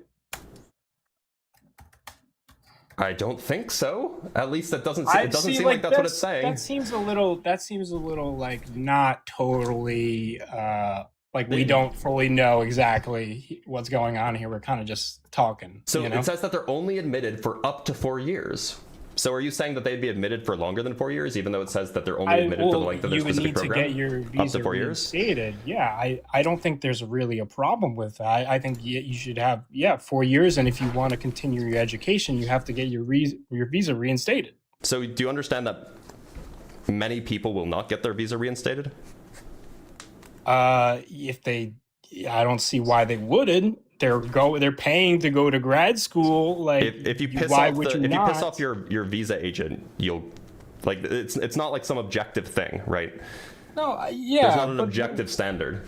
I don't know. Don't piss off your visa agent. I think there's a lot more people taking advantage of that system than there is people Grad losing students, really? out. Okay, Yeah, so- I think so there's what- a lot more people taking advantage of the system. You know, like they probably are going So- to be students, right? But they're staying. So the American Physical Society is very worried about this rule, right? Like this is something it's not just like, oh well, like, you know, they could just reply. Like they are very worried because, at least among physicists, grad students are really important, and if they're worried, that should make you worried too. There's grad students out right now. Like, why aren't they giving their testimony saying, "I can't finish school"? It's not in I effect am yet. It being-" comes into effect September 15th. So September 15th, I guess we'll have to wait and see. But I really don't think that's going to be a problem for anybody. If they're smart enough to come here to finish grad school, I'm pretty sure they can figure out how to reinstate their visa. You think that's a good idea to look? So I think Do you it's a think good that's idea to keep our country safe. Yes, safe from who? Grad students? pretty safe from anybody who's not legally allowed to be here. They're making it so they're not legally allowed to be here. They were legally allowed to be here. As of September 15th, they Well, will no no, longer the- be legally well, allowed to be the here after law- 4 years. Well, what you read was that the law previously was that they could stay indefinitely without any trouble, which is crazy. You're not allowed to stay in a country indefinitely, regardless of if you're going to school there. How So is that- yes, how is that there should be something in place. Dangerous to stop for a you from country? doing that. How is it dangerous for Are you a country kidding? for grad students who then graduate to then go? It's not and about- by the way, just to be clear, what we're talking about are student visas. Once they graduate, their Yes. student visas expire, right? Like they're no longer students.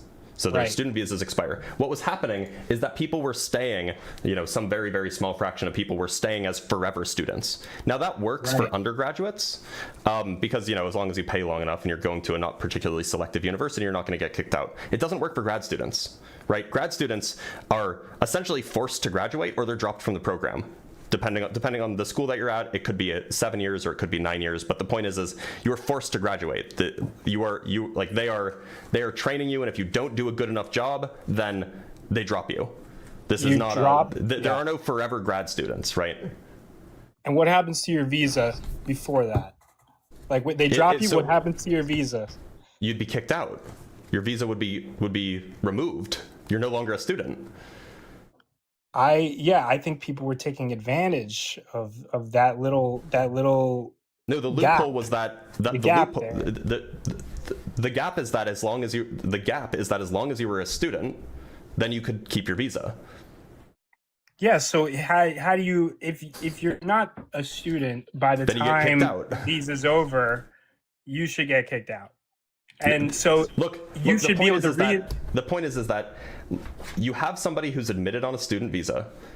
You know, the way that it currently works is you have somebody admitted on a student visa, and then they're allowed to, like, let's say they're admitted to some grad program at Harvard. They're allowed to stay until they finish.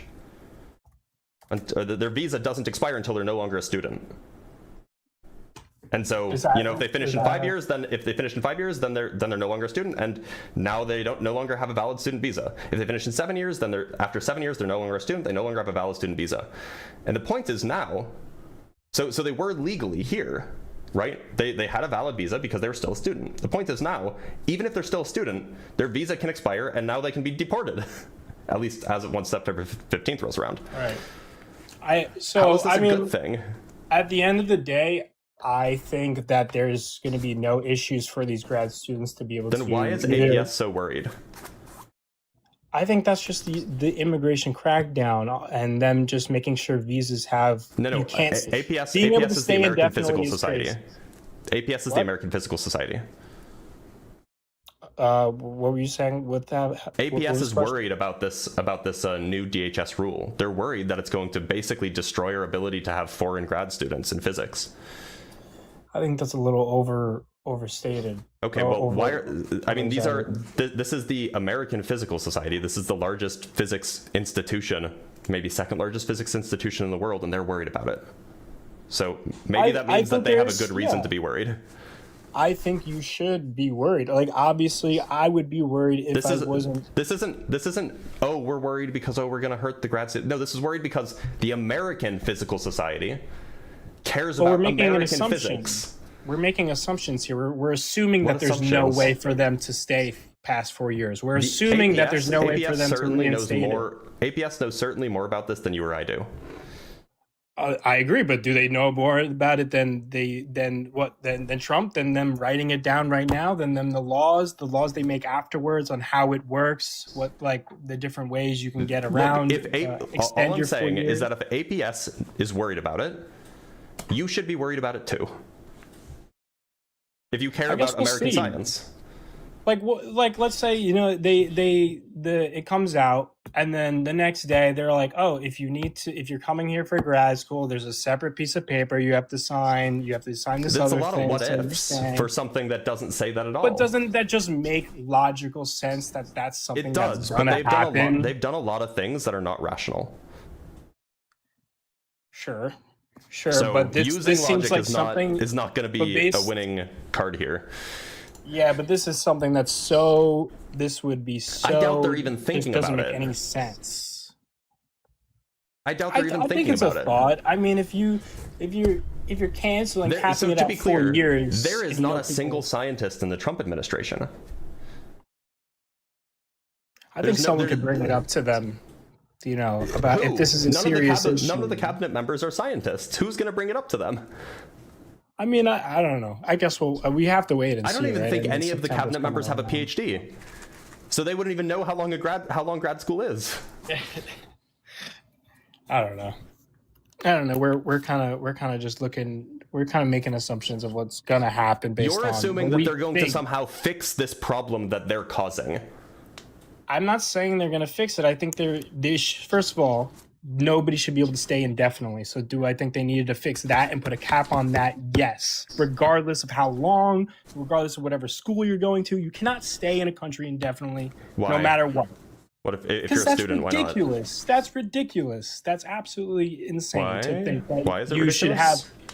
I mean, because it's not there like needs they're to be mooching, something in right? place to. You have to be able to but come back and reinstate it, or wait, who's it hurting? I don't think it's necessary. Like, if you're a good person, obviously you're not going to hurt anybody. Okay, no, but you're a student, right? So who's it hurting? It doesn't matter. You could be a student and still be harmful and still overstay your welcome. But who is it hurting? You're not allowed for the student to. Who does it hurt the student? Who does it hurt for the student to take 6 years to finish their bachelor's degree rather than 4? I don't think it necessarily hurts anybody. I just think that it doesn't make sense as a country to have a way to stay in a country indefinitely. Why? That's not something paying bills, paying taxes, anything indefinitely. They're getting an education. No, they're not necessarily part of. They're not a legal citizen. They shouldn't be able to stay indefinitely. They have to. Okay, there's nothing wrong. So then, what's the problem? There's nothing wrong with them having to reinstate their 4-year visa if that's something they have to do, or put an extra document saying that they're staying for longer than 4 years. It shouldn't be. You're assuming that that's a thing that will be possible.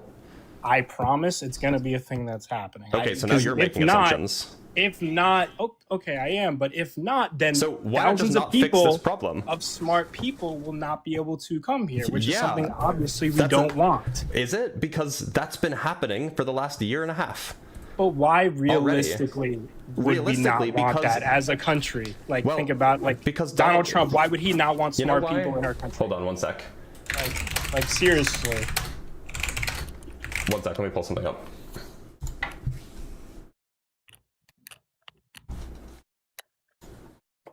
We won the evangelicals. We won with young. We won with old. We won with highly educated. And we won with poorly educated. I love the poorly educated. Yes, we do. We do love the poorly educated. Maybe that's why he doesn't want smart people to come in. Maybe could that be it? That's not. But come on, that's not a real take. That's not a real take. You think that he doesn't love the poorly educated? No, he does. A lot of them voted for him. I mean, we're talking about it right now. You got the look. So we know for a fact this is demonstrated across. This is the most obvious of obvious things. The more educated you are, the less likely you are to vote for the right wing. That's just like a demographic fact in the United States. So if your goal is to maintain political power, ensuring that the highly educated are a smaller population, that's a good means to that end, right? Yeah, but what we're talking about is like how many people take the grants, go to yeah, those are the go to highly grad educated school. people. No, but how many people go to grad school, like average a year? I think like 10% of the population has a master's degree. Probably a very small amount, right? I think like 10% of the population has a master's degree. No, I mean like coming abroad. Like, oh, why I think would it's we like stop I think it's like smart people 41. from I think it's like coming abroad? 41% of at least in physics. I think 41% of grad students are foreign. Yeah, so that's, I mean, that's, you're saying that's a large amount. So for us to just, like, that's not a smart long-term move if you genuinely think he's trying to stop smart people from coming in here so that, what, he can keep winning? Like, Republicans can keep winning? Yeah, yes, literally yes. See, isn't that a big pill to swallow to assume? Isn't that a big assumption to make? Smart people don't like me. No, it's not a big assumption to make. No, I see the sound. No, I get the sound clips you're making, right? You know, but that's Donald not. Trump knows. He knows. He knows that he plays well with the uneducated, But with the that's when dumb he's people. running. And this is. Yeah, that's when he's running. The smart. He's campaigning at that point or after whatever. You know. Yeah. So he knows that smart people don't like him. That he loves the uneducated because the uneducated like him a lot. But I mean, that's just a statement. Anybody can say that. Like, that doesn't mean he's believe when Trump actually says words. He wasn't joking. Let's just. Why did he say it twice if he was joking? Let's just assume you were running for office, right? And you want the most votes as you possibly can. You want to be able to expand your campaign to all sides of the audience, stupid people and really smart people, right? No, he doesn't care about the really smart people. Oh, and he would know that he like, if Donald Trump was trying to get the educated vote, like, it's just I'm sure his handlers would have told him it's a lost cause. Because if you just go look at the demographics for like people who have master's degrees or people who have PhDs, the way that they vote, it's like overwhelmingly right or left wing, right? There's like no chance. So no, instead it's better to appeal to the like the anti-intellectual, you know, the anti-elitist perhaps base and energize the base. And all politicians know this. You don't win by convincing people on the other side to vote for you. You win by convincing more people who are in the middle to vote for you. And I think that's where he saw his winning potential. But does that mean that's what he wants less smart people in the audience? He said it twice. No, but he doesn't. But that's just something. What do you mean he said it? How else are we supposed to figure out what he believes except what he says? Because you know him, he's a nonsense man. Why would you vote for a nonsense man? Nonsense man. Because I mean, the two choices we had weren't very good, but I personally think how many times did you vote for Trump? We needed a nonsense man. I voted for him twice. Okay. And do you think that the two choices that we had in both cases, Trump was the better of the choices? So first one we had Biden and Trump. I don't know which times you voted for him. So yeah, well, I mean, I think I voted for him all three times. Honestly, no, I couldn't vote for him the first time.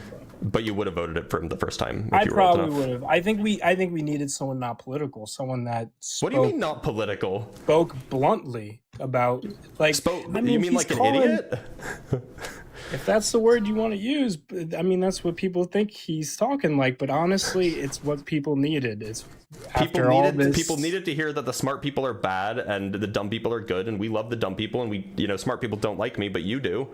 Not you. I mean, I'm talking from Trump's perspective, addressing the dumb people. Like, why do we need some why is this a good thing?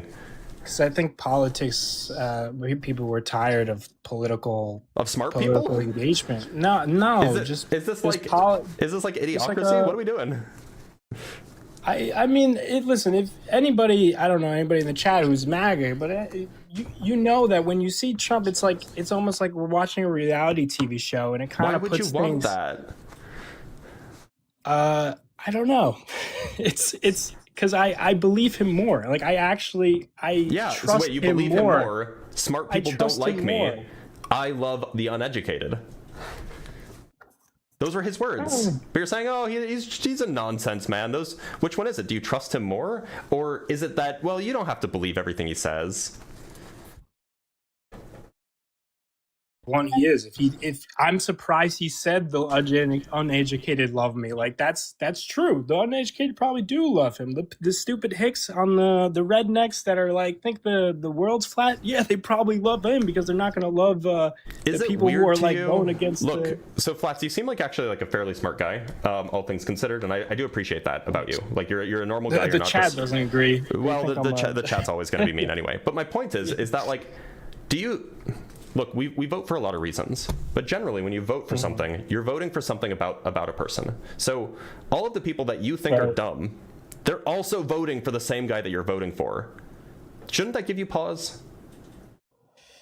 Yes and no. I mean, he fits the role for those stupid people to like, right? Because to them, he's almost like them. He's a blunt speaking guy who speaks nonsense sometimes and will say curse words on live television, right? So he's like them. He fits that perspective. But where I feel, well, I mean, they feel like they can be more. If they were going to choose a side, like they're not going to choose Kamala Harris over Donald Trump, right? Like he's more outspoken. He fits their vibe better. But as for me, it was strictly like political, how blunt he is, like no nonsense, like immigration, like those things, like so you how said he treats foreign relations. Just to be clear, so you mentioned a whole bunch of like non-political things, and then you mentioned immigration and foreign affairs. So it sounds like those are the reasons you voted for him. Those are the major reasons on top of. So I mean, regarding honestly, foreign affairs has to be. comical. So okay, well, I think voting for somebody because they're funny is probably not a good idea. But you know, maybe I mean, if you wanted a reason as to why I voted for like him person, you know. So like, let's just as a brief thing, has he done what you wanted him to do regarding foreign affairs? I think he's standing on Israel, which no president has been able to do. Standing on? I don't know what that means. He's like no nonsense, no BS. You mean that he's like doing whatever Netanyahu wants him to do, kind of? Sure, but it aligns with our interests as well. So. But so like you were looking, you wanted America to get involved in another war in the Middle East. I wanted us to not. That take was what shit you were from hoping for anybody. that's what you were hoping for when you voted for him in 2024. That there would be another war in the Middle East. If they bomb one of our allies, yeah, we should bomb them too. I mean, they constantly scream death to America. You know, they don't like Westernized ideas. I don't have a problem with us taking out half of their military. Why did he campaign on no new wars? Because it's a good thought, you know. So, but you Everybody were like, loves yeah, you don't I want. So when you were listening to his campaign, you weren't like, well, I know he's saying no new wars, but he's gonna give us new wars, and that's good. No, that's not what I heard him say that, and I was like, we might get into a war if something happens. Like him saying no new wars, that gets the stupid because people to agree with him. We didn't have to be in. We are now in a months-long campaign in Iran, right? Like, is this something that we want? I mean, Iran didn't have to spend billions of dollars. One of our allies. I mean, Israel attacked Iran first. I mean, now we're talking a long history. No, but they did. Like Israel bombed Iran. Iran sent some like a paltry, like basically did a face-saving missile strike back and didn't. I think they like injured one person, right. And that's it. So you want us to do nothing?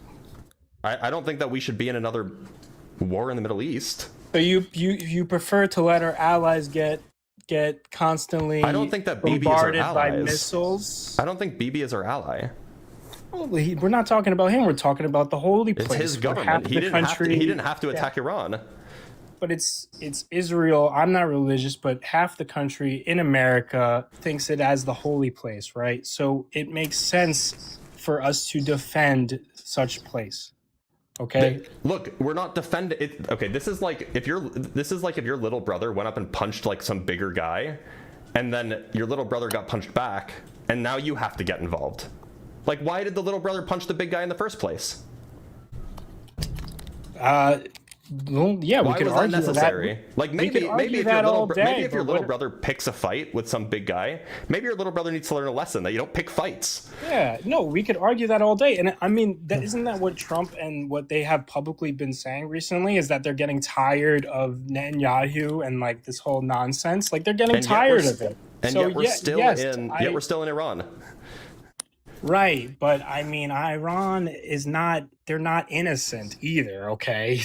They do a lot of bad shit and they Yeah, Pardon my half the French, world is yeah. that way. Do you want us to be the world police? that's what we were for hundreds of years. We've been No, the world police for a we were long the world time. police for like 30 years, between the 80s and the early and the 2010s. Oh, we could debate if we want to be the world police. If it was up to me, Is that the foreign policy that you want? all right. Not personally. When it came to Okay. Ukraine, absolutely not. But I mean, course. were you there talking about that? Probably Yeah, not. I was. So you didn't want to be it? No, so we can actually agree. don't have soldiers or aircraft or ships attacking Right. Russia, right? We don't have that. What we have done is we've provided financial support to Ukraine, and I think that's fine. Because Major Ukraine, financial support. well, not really. Major financial support. Like- way more than we're giving to Israel. Way more. That's true, but we're also Yes. not bombing Russia. We're bombing Iran. Well, Russia's not Iran. Russia, if we bombed Russia, there'd be an issue between two major countries. We can play around with Iran. We could destroy all their military equipment in one night, like we've done. Like we have no problem doing that. Wait a minute, hold on. And this is very, very far off topic, but if I remember correctly, there was a claim that that their missile stores had been completely depleted, and then we got struck by missiles again. So I don't know if we should be believing that we've destroyed their entire military.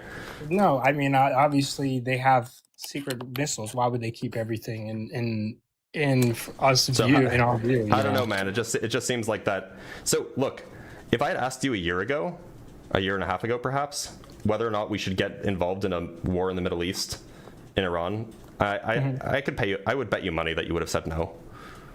I probably would have said no, but But the only reason you're supporting it now is because Trump did it. no, I see if the problem I had with the Ukraine with Biden is that we had no involvement prior. We We don't signed the really Budapest have- Memorandum. Yeah, but Ukraine itself and Russia, like You know what the they didn't Budapest really have Memorandum a was problem about? with us. It was wasn't it a deal between Ukraine and It was Ukraine, the United States, Russia, and one other country. I don't remember which one.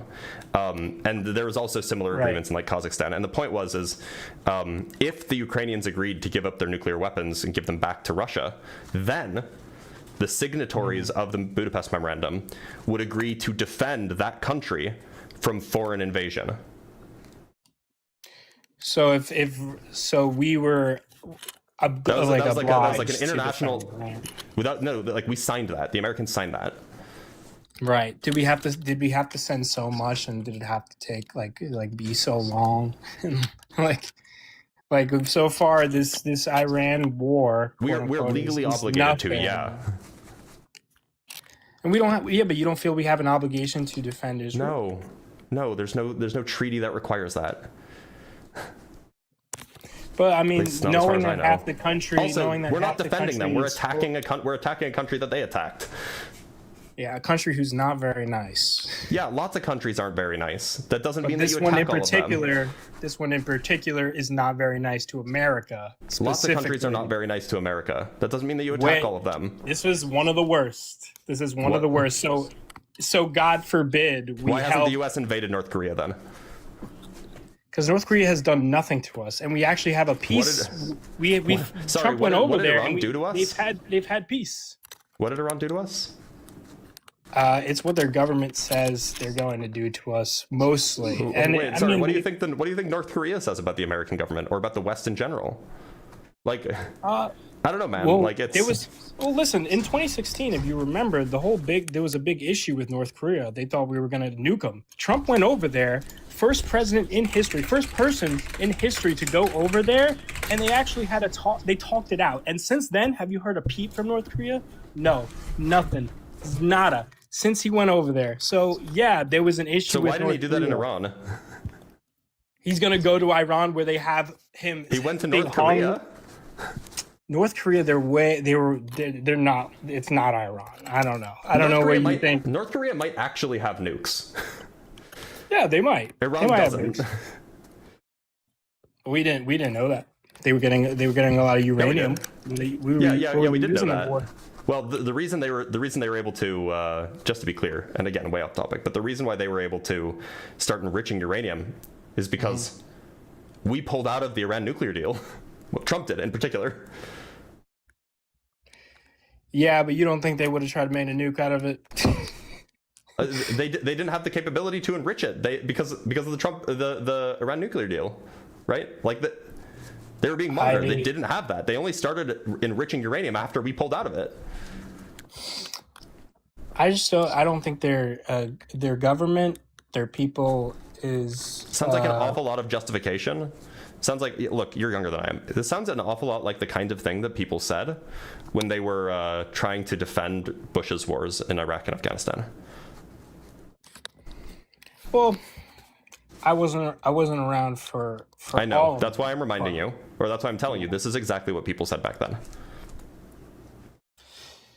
What did they say? They said that these people don't They said like that, well, America. they hate America. You know, they don't believe in democracy. You know, they would rather see us be dead. Like, it's the same thing. Right. But are those things not true? They may very well be true. Does that mean? Yes. So wait a minute. Given that, do you agree with the 20-year war in Afghanistan? I don't think it should have been that long. There's no reason it should have been that long. No. You know that invading Iran would be equally as hard or harder than Afghanistan? Iran is like famously, next to Afghanistan, it's like the most unconquerable place on the planet. Right, but we don't really use boots on the ground anymore. As of when? As of drones, bunker busters, we don't really need to do. And Iran is not Afghanistan. Iran is a small little place. You know Iran is bigger than Afghanistan, right? Yeah, no, that's what Iran, yeah. Right, Iran is bigger than Afghanistan. Sorry, I gotta mix Iran is up. a huge country. Regardless, we don't need to send people in to conquer their country, okay? They don't really have... Right, so we'll just bomb them for 20 years and, you know, occasionally lose a pilot. If it stops them from messing with us. They weren't messing with us. If it stops them from messing with Israel. Israel attacked them first. Listen, we're just the big brother, right?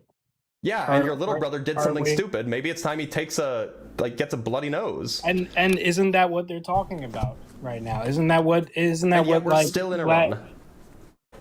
Yeah, but what are we gonna do? What are we gonna do? Let them get bowled over? The point is let them get knocked over? The point is that Trump got bought and sold by Netanyahu. Netanyahu knew the right button. Netanyahu's a lot like Trump, but he's smart. He's smart, and he's a clever politician. So he knew the right things to tell Trump to get Trump involved.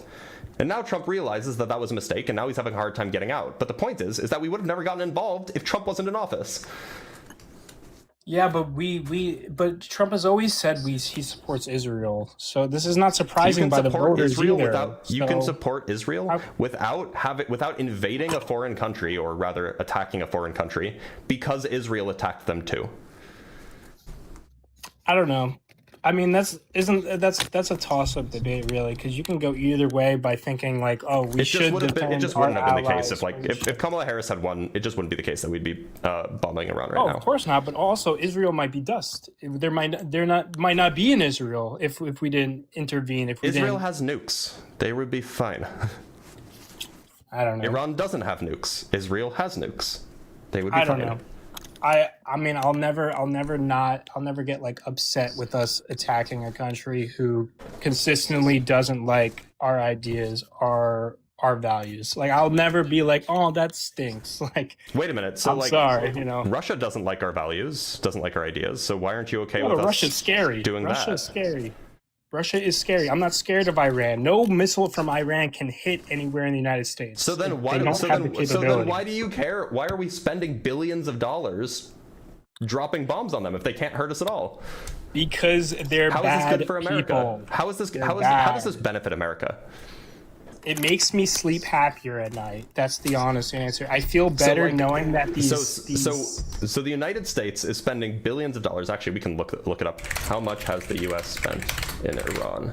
I mean, compare it to the United States has Biden. spent. So the United States has directly spent over $35 billion in the last 6 months or so. Over 35. By the way, that's enough to fund all of the science that the United States funds, for 3 years. All of the science for 3 years, and we've spent that in like 6 months. But anyway,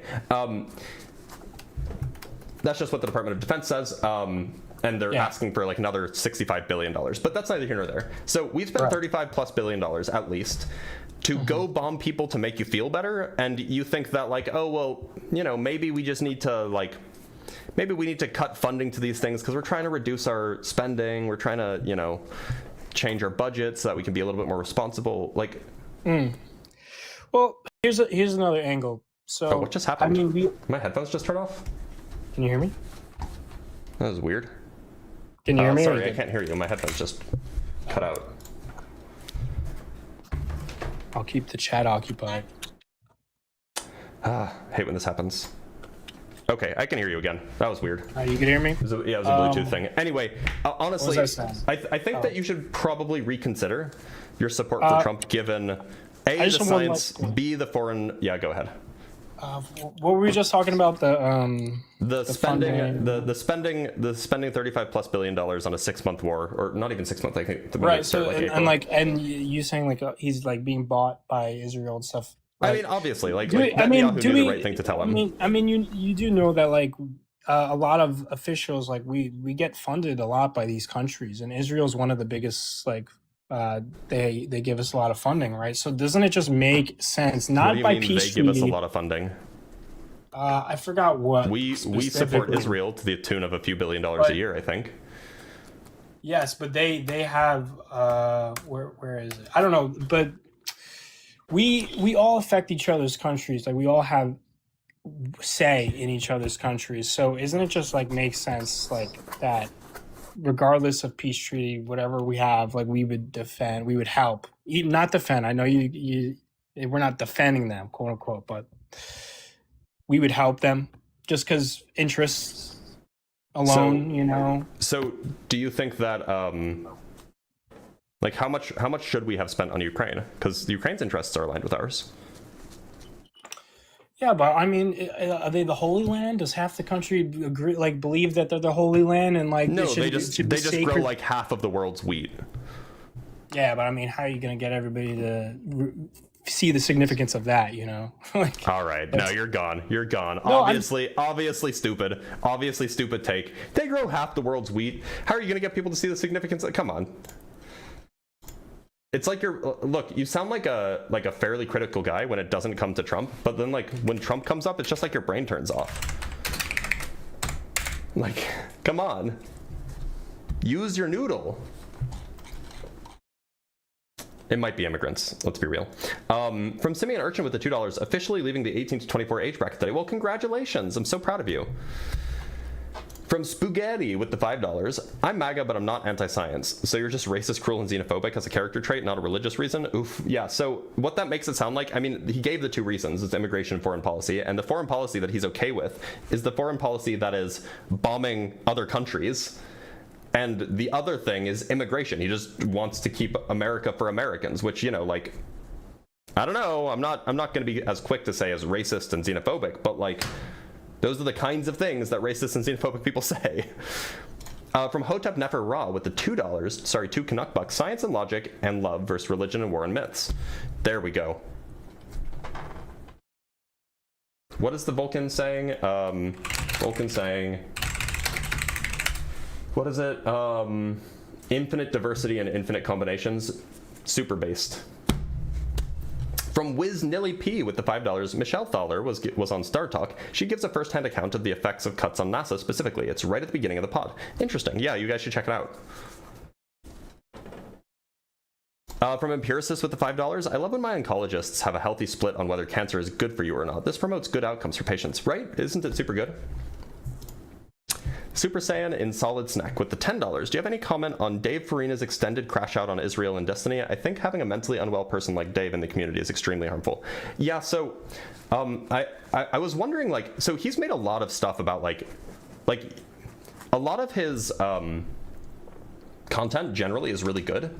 But it seems like, and I don't watch this stuff a lot, but I've seen some of his stuff, and it seems like in places where it's probably not relevant, he like talks about Israel a lot lately.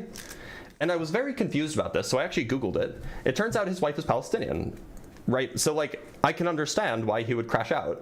Like, I can understand, like, when somebody you care has been so heavily affected, I can understand it. That said, I don't think it's good for his brand, right? I don't think it's good for, like, especially because, like, his whole thing is like he's Mr. Logic, right? He's like Mr. Logic, facts, objectivity.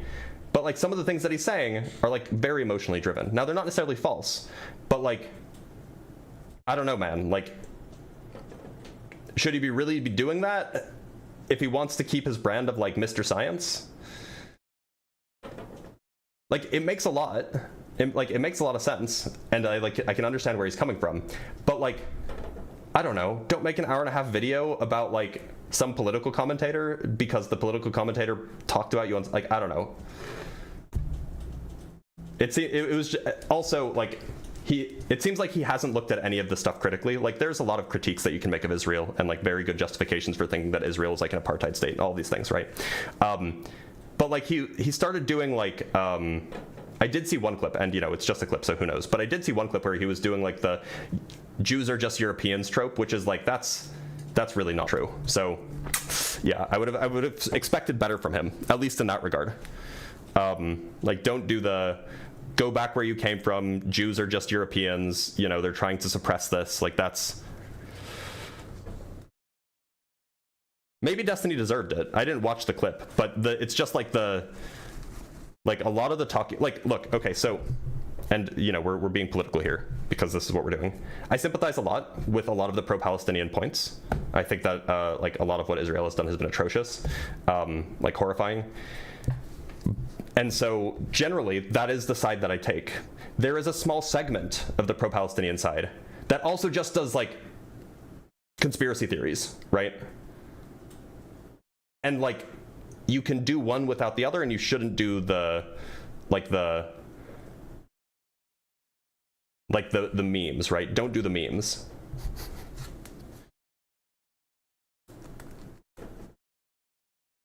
Anyway, that's my take. Like, you know, hate Israel for being shitty. Don't hate Israel for, you know, being European, right? Somebody says he didn't say Jews, he said Israelis were European, which is a fact. So as far as a population, and this is just not the case, right? So as far as a population is concerned, there are less people in Israel who have European ancestry in the last 300 years than Jews have European ancestry in the last 300 years, right? So like roughly half the Jews in the world have some kind of European ancestry in the last 300 years or something like that, right? Ashkenazis.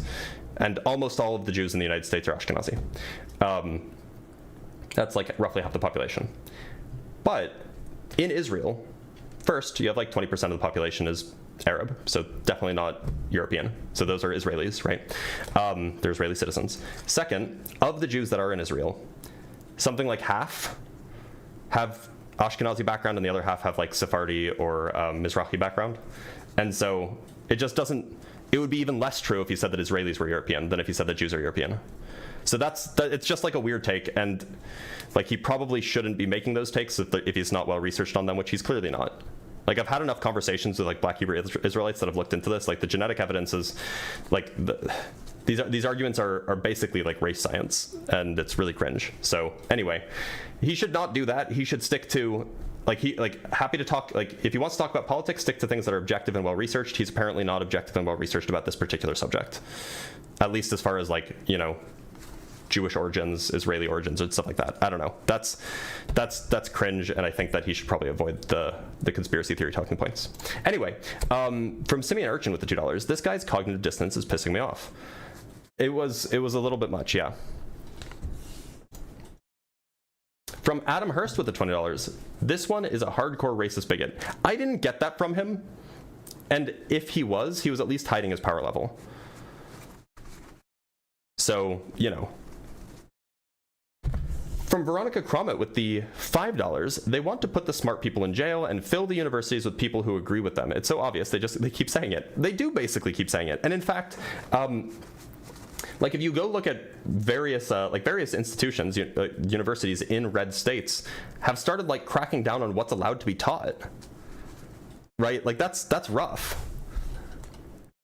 From 49 Perfects with the $5, if this caller proves anything, it's MAGA doesn't care about any part of reality that doesn't agree with them. They are foundationally anti-science. That's reasonable and true. From 49 Perfects, I was wrong. He also proves they have zero morality. Fair. From Zach with the $20, dude wants to put American service members' lives at risk because the people of another country said mean words and for the Holy Land. This might be the most un-American position a position one could hold. Yeah, like, I don't get it. Like, I thought that we were supposed to be like America first. So why are we like going off on a war to fight for like Bibi Netanyahu? Like, what? Why are we doing that? From Matt Meister with the $2, MAGA feels like a sports team at this point. It is, yeah. From Pensive with the $20, donation to the lava lamp. Crab hands. Yeah, I appreciate that, Pensive. And from Flux Channeler with the last super chat for now, have you actually watched Dave's video?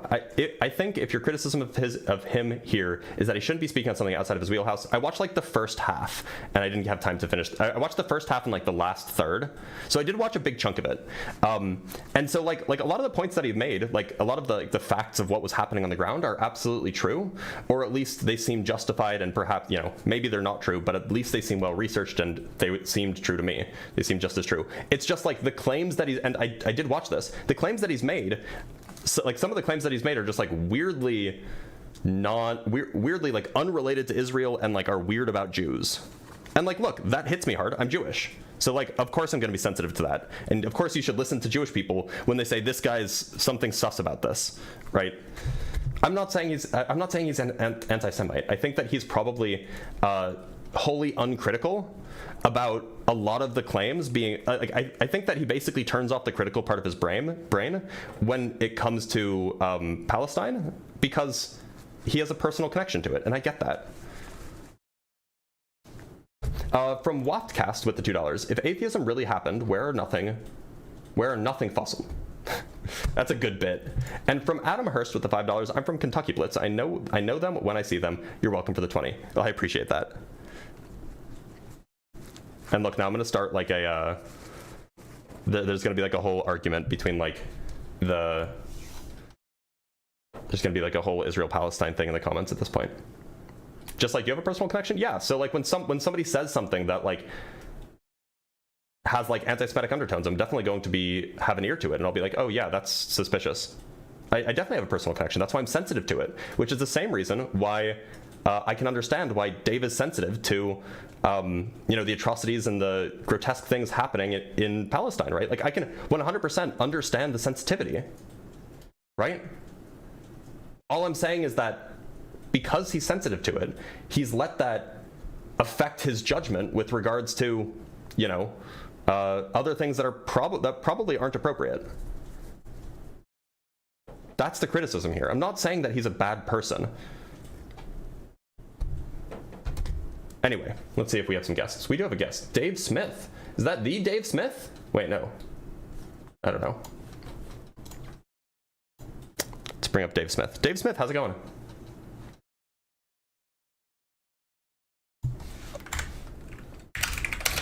Hey, how do you doing? Dave Smith, can you hear me? Oh, I can hear you, bro. Can you hear me? Yeah, I can. Dave Smith, what part of the world do you live in? I live in Is that relevant? I'm from It's kind Australia. of relevant. I'm not gonna like. I just don't really care if you think that if MAGA's not anti-science, because you're not. It sounds like you're not American. Now maybe you got your citizenship, Okay, in which that case I makes should sense. care. Gentlemen, sense. All right. Well, then I'm gonna let you go, Dave Smith. Thanks for being here. Okay, we have another super chat from from Flux Channel with the $10. Fair enough. Have another $10. Also, fuck Destiny. That dude sucks. He kind of does suck. Like, he's like, as far as like debate bros are concerned, he's probably one of the better debate bros. But he does kind of suck. Like, as a person, he sucks. Like, I don't know. Isn't Destiny a sex pact? Look, I'm not well read on any of that.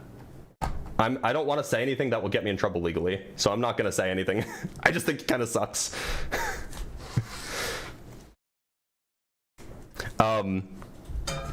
Anyway, so we currently have no guests in the guest box. We have another hour left in the last stream. 1 second, I'm going to drink some water.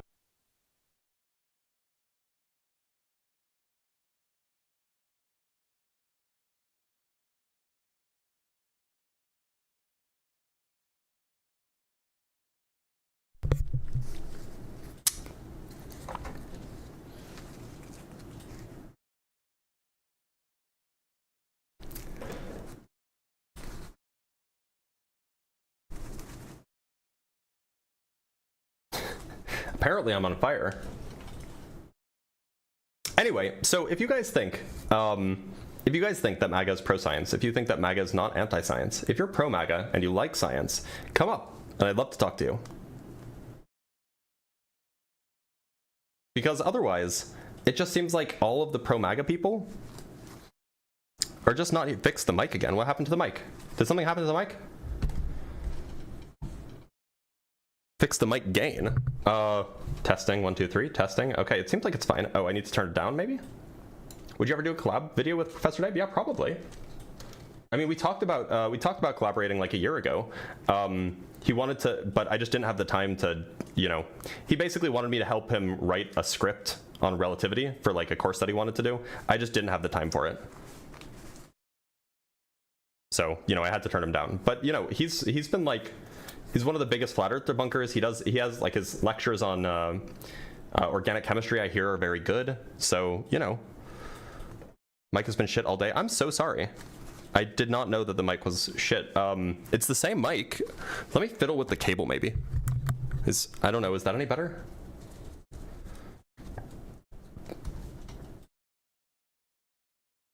Maybe that's better.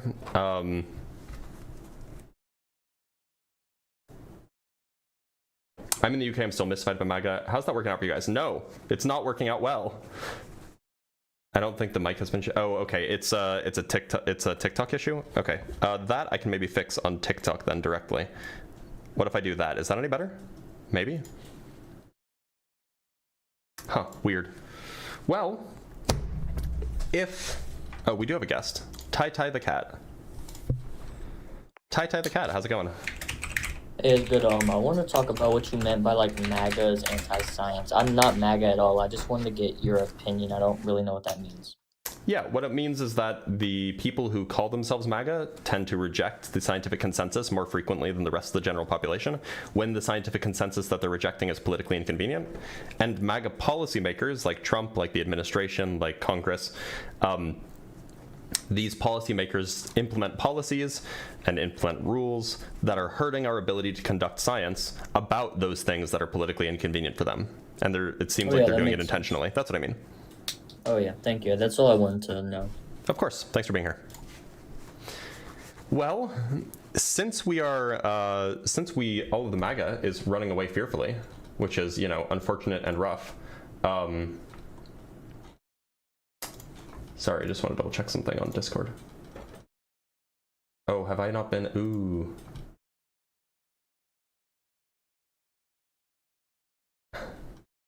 If you want to ping me on Discord, make sure to ping me on the live mods chat. From Beebs U2B with the $5. Listening to these guys say, meh, they'll fix it, while experiencing all the fallout of science damaging policies irks me, to put it mildly. Yeah, like, okay, maybe they will fix it. Why Why not just not do it? Right? Just don't do the thing that makes it so it needs to be fixed.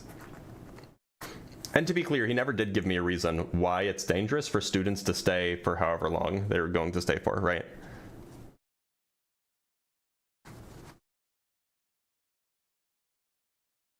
Anyway, well, it looks like that all of the MAGA is afraid and has run away. We don't have any guests anywhere, so we can change topics.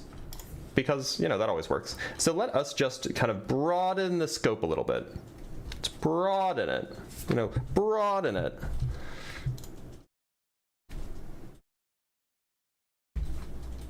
Scope has been broadened. Star shopping, how's it going? Your mic is like as faint as possible. Is it any better now? It's so much better. Did you come up because you wanted to talk about the MAGA stuff, or do you want to talk about the atheism stuff? Well, we just changed, so I can't say I'm certainly in between topics. But look, I can change back. It's fine. I can argue either because I did vote for Trump. Which one did you want to talk about? I don't want to force you to. You know, you probably came up at the same time that I changed it, so like whichever one you're okay with is fine. Let's go for the prior. Okay, this one? So, I can't say I'm necessarily as MAGA as I used to be, but I did vote for Trump. Don't you have a Trump profile picture?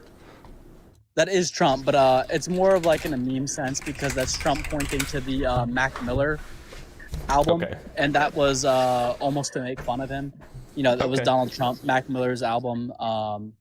It was making fun of him as just track referencing him. It had nothing to do with his political ideas or his presidency at all. Now, Okay. I did vote for him in 2024, and Bummer. as much as I am not MAGA as much anymore because I don't think that he followed through on his ideals, I think that he just lied. I think that he lied in every sense of his campaign. He said that no new wars. He started a war immediately. He supported the war financially through every bit of politics that he endured.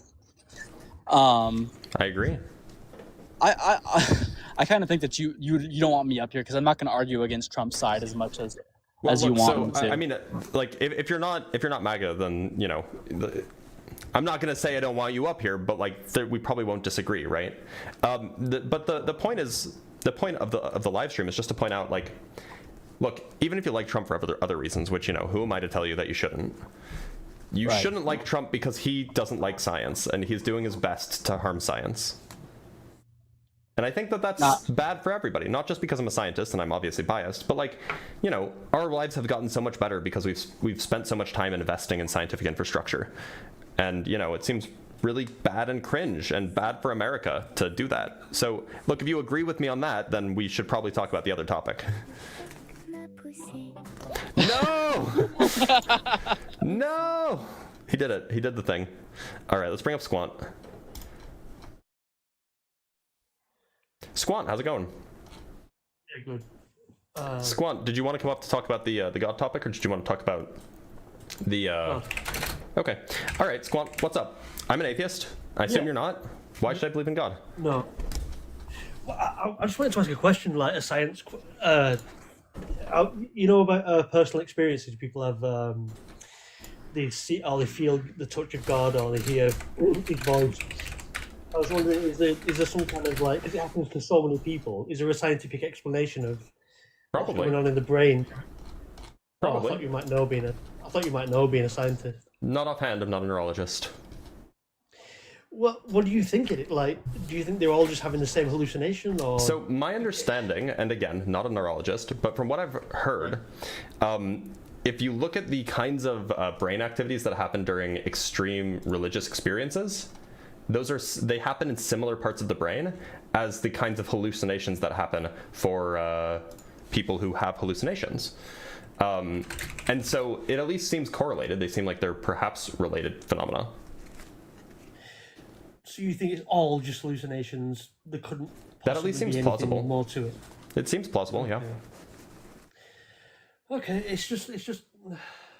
All right. Well, I didn't really have anything more than that. I thought it was strange that everybody's having this same sort of at that point, is it really hallucination? Well, they're not all the same, right? That's the point. Well, close enough. I don't know. Close enough. What do you mean close enough? Everybody's religious experience is different. Yeah, but it's all an experience. It's always a religious experience, isn't it? It's always related to God. Okay, well, I mean, sometimes it can be related to like spirits and stuff and not God, but yeah, that's the point. It seems like that religious experiences seem to be tied to hallucinations. It's just strange to think that I've never hallucinated before. I wasn't drunk. I wasn't sleep deprived. Look, the point is that what some people would call hallucinations, other people would call religious experiences. Yeah, it's just strange to have a hallucination out of nowhere while asking for God. And it's hard for me to say that wasn't. Is it really? I mean, we can induce hallucinations in people pretty easily, right? Like if you put somebody in a dark room and then like a dark quiet room and then cover their eyes and play white noise, like you leave them there for 10 minutes, they're going to start hallucinating. Is that right? Yeah, Okay, they're called sensory deprivation chambers. Okay, one more quick question. Do you think religion brings more, in this day and age, you think it brings more good than it does bad? I know maybe back... I think it depends on the part of the world. Yep. West. Probably not more good than bad. No, you don't think people having like personal fulfillment and... I think as far as general human flourishing is concerned, at least in the West, and this is closely related to the past topic that I had, the tendency for religious people to align with right-wing authoritarians, I think, is really disturbing and really dangerous for human flourishing in the West. You don't think authoritarianism is good? No, I don't like authoritarianism at all. Very not fond of it. Okay. Do you think it's good? All right then. All right. Thanks for your time. Yeah. Well. It's like I don't really fully understand. It's like the government taking charge, isn't it? And it's enforcing more government power. It is centralizing power, taking away freedoms, etc. I thought it was just more enforcing the rules. So what's the point in having rules if you don't enforce them? It's not more enforcing the rules. It's more about centralization of power. Okay. Well, where do you want power to be? As evenly distributed amongst the people as possible. Everybody. Yeah. Well, if no one's in charge, if everyone's in charge, no one's in charge, surely. That would be optimal. I'm not an anarchist. I just would like to avoid centralizing power, especially in the hands of Christian nationalists. Who would you rather be in power? What system would you rather have? Communism? Some sort of socialism? Well, yes. Which one? Socialism. I mean, communism is like a fantasy. So, like, maybe if we ever get to like Star Trek replicators, we can have communism. But you know, I'd be happy with socialism. And socialism is that the government owns everything? There's no personal. No, property? it's the people own everything. Right. Okay. All right. Well, thanks for your time. I think you've answered. Of course. Thanks for being here. Thanks a lot. Make of that what you will. All right, let's talk to JP29A. JP29A, how's it going? Hey, yeah, it's good. I'm good. Yeah, thank you. Glad to hear it. So, JP, do you believe in God? Do I believe in God? I mean, not in a traditional sense. Sorry? Not in a traditional sense. I'm just making sure I'm coming through okay. Yeah, you are coming through okay. What do you mean by traditional sense? Like I don't believe in like the Abrahamic God, like the idea of but you do creator believe God, in a being so you don't believe in a creator kind of thing. You don't believe in a creator? Not in a creator God. Okay. So when you say God, what do you mean? When I say God, what do I mean? I think I mean like the concept of the metaphysical. I do believe in the metaphysical, right? In the metaphysical like a structure beyond. But the metaphysical doesn't like mean that a God exists, right? Well, I mean, in the sense of a like a domain that exists beyond the empirical world that underlies the empirical world, like a sort of the Platonic domain of mathematics, but, like that's permanent and But you has can be always that existed. and be an atheist as well. Yeah, sure. Well, I mean, if you define atheism relative to Abrahamism, and No, that you type of a define God, atheism sure. relative to a god, not relative to metaphysics. Well, see, I believe that you can define God in terms of Leibniz's monadology, basically, where he posited, these monads as, oh, well, I mean, if you extend it, I mean, he did have an Abrahamic bent to it, but if you simply extrapolate his monadology, you end up with uncreated immortal souls as the basis of existence, and so anything that is uncreated and immortal, and that's this not problem comes up. necessarily a god, right? Well, you would just the define word, the word it that just way. means something in English, right? You would just define it that way. Something that's immortal and uncreated, you would define Okay. in that sense, and that resolves but the. this is a that semantic resolves the dispute. problem Then of it's the not a meaningful abstract. dispute. So I'm going to let you go. He doesn't believe in a god in the sense that people use the word. So not much to talk about. Ghost Host, you are currently on the show. How's it going?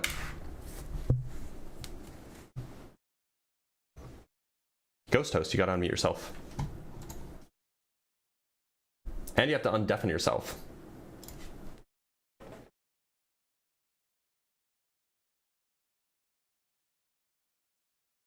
There you go. Are you hearing me?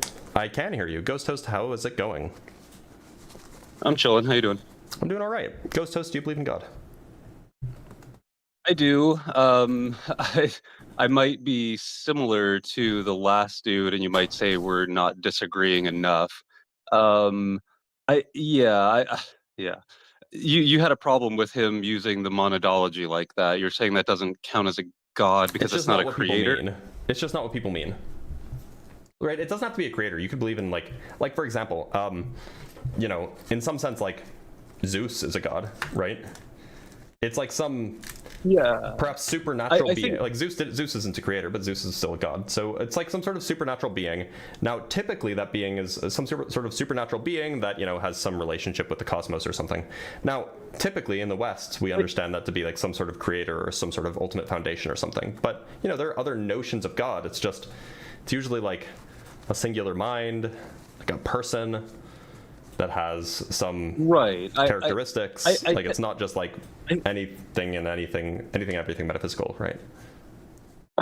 Right. I think I can. Yeah. With that, I think. To me, God wouldn't be the creator of the universe. Be more of a co-eternal feature of the universe. Okay. Does it have a mind? And not. Yeah, certainly has a mind, but is not in control of the physical universe. That its domain would only be in the metaphysical. Like something that is co-eternal with the universe, didn't create it, just always been here with it, and can't really do much for us on this physical plane. Like when we always want to say, why doesn't God solve all these problems? And how it's not God's domain to manipulate the physical plane. It's a spirit that only exists in a spirit realm that we access with a certain level of consciousness, but it isn't why should I think that such a thing exists? Because I think this is what we're experiencing when we're experiencing cognition beyond just a selfish cognition or an ego, like an identity based cognition. I have no idea what that means. Well, there's cognition that's I and me, stuff like that. And then there's a conception of self that's a little bit more holistic, like an understanding that we're not we're inextricable from the cosmos. It's this idea of an I or a me that's separate and lives in the cosmos is kind of silly.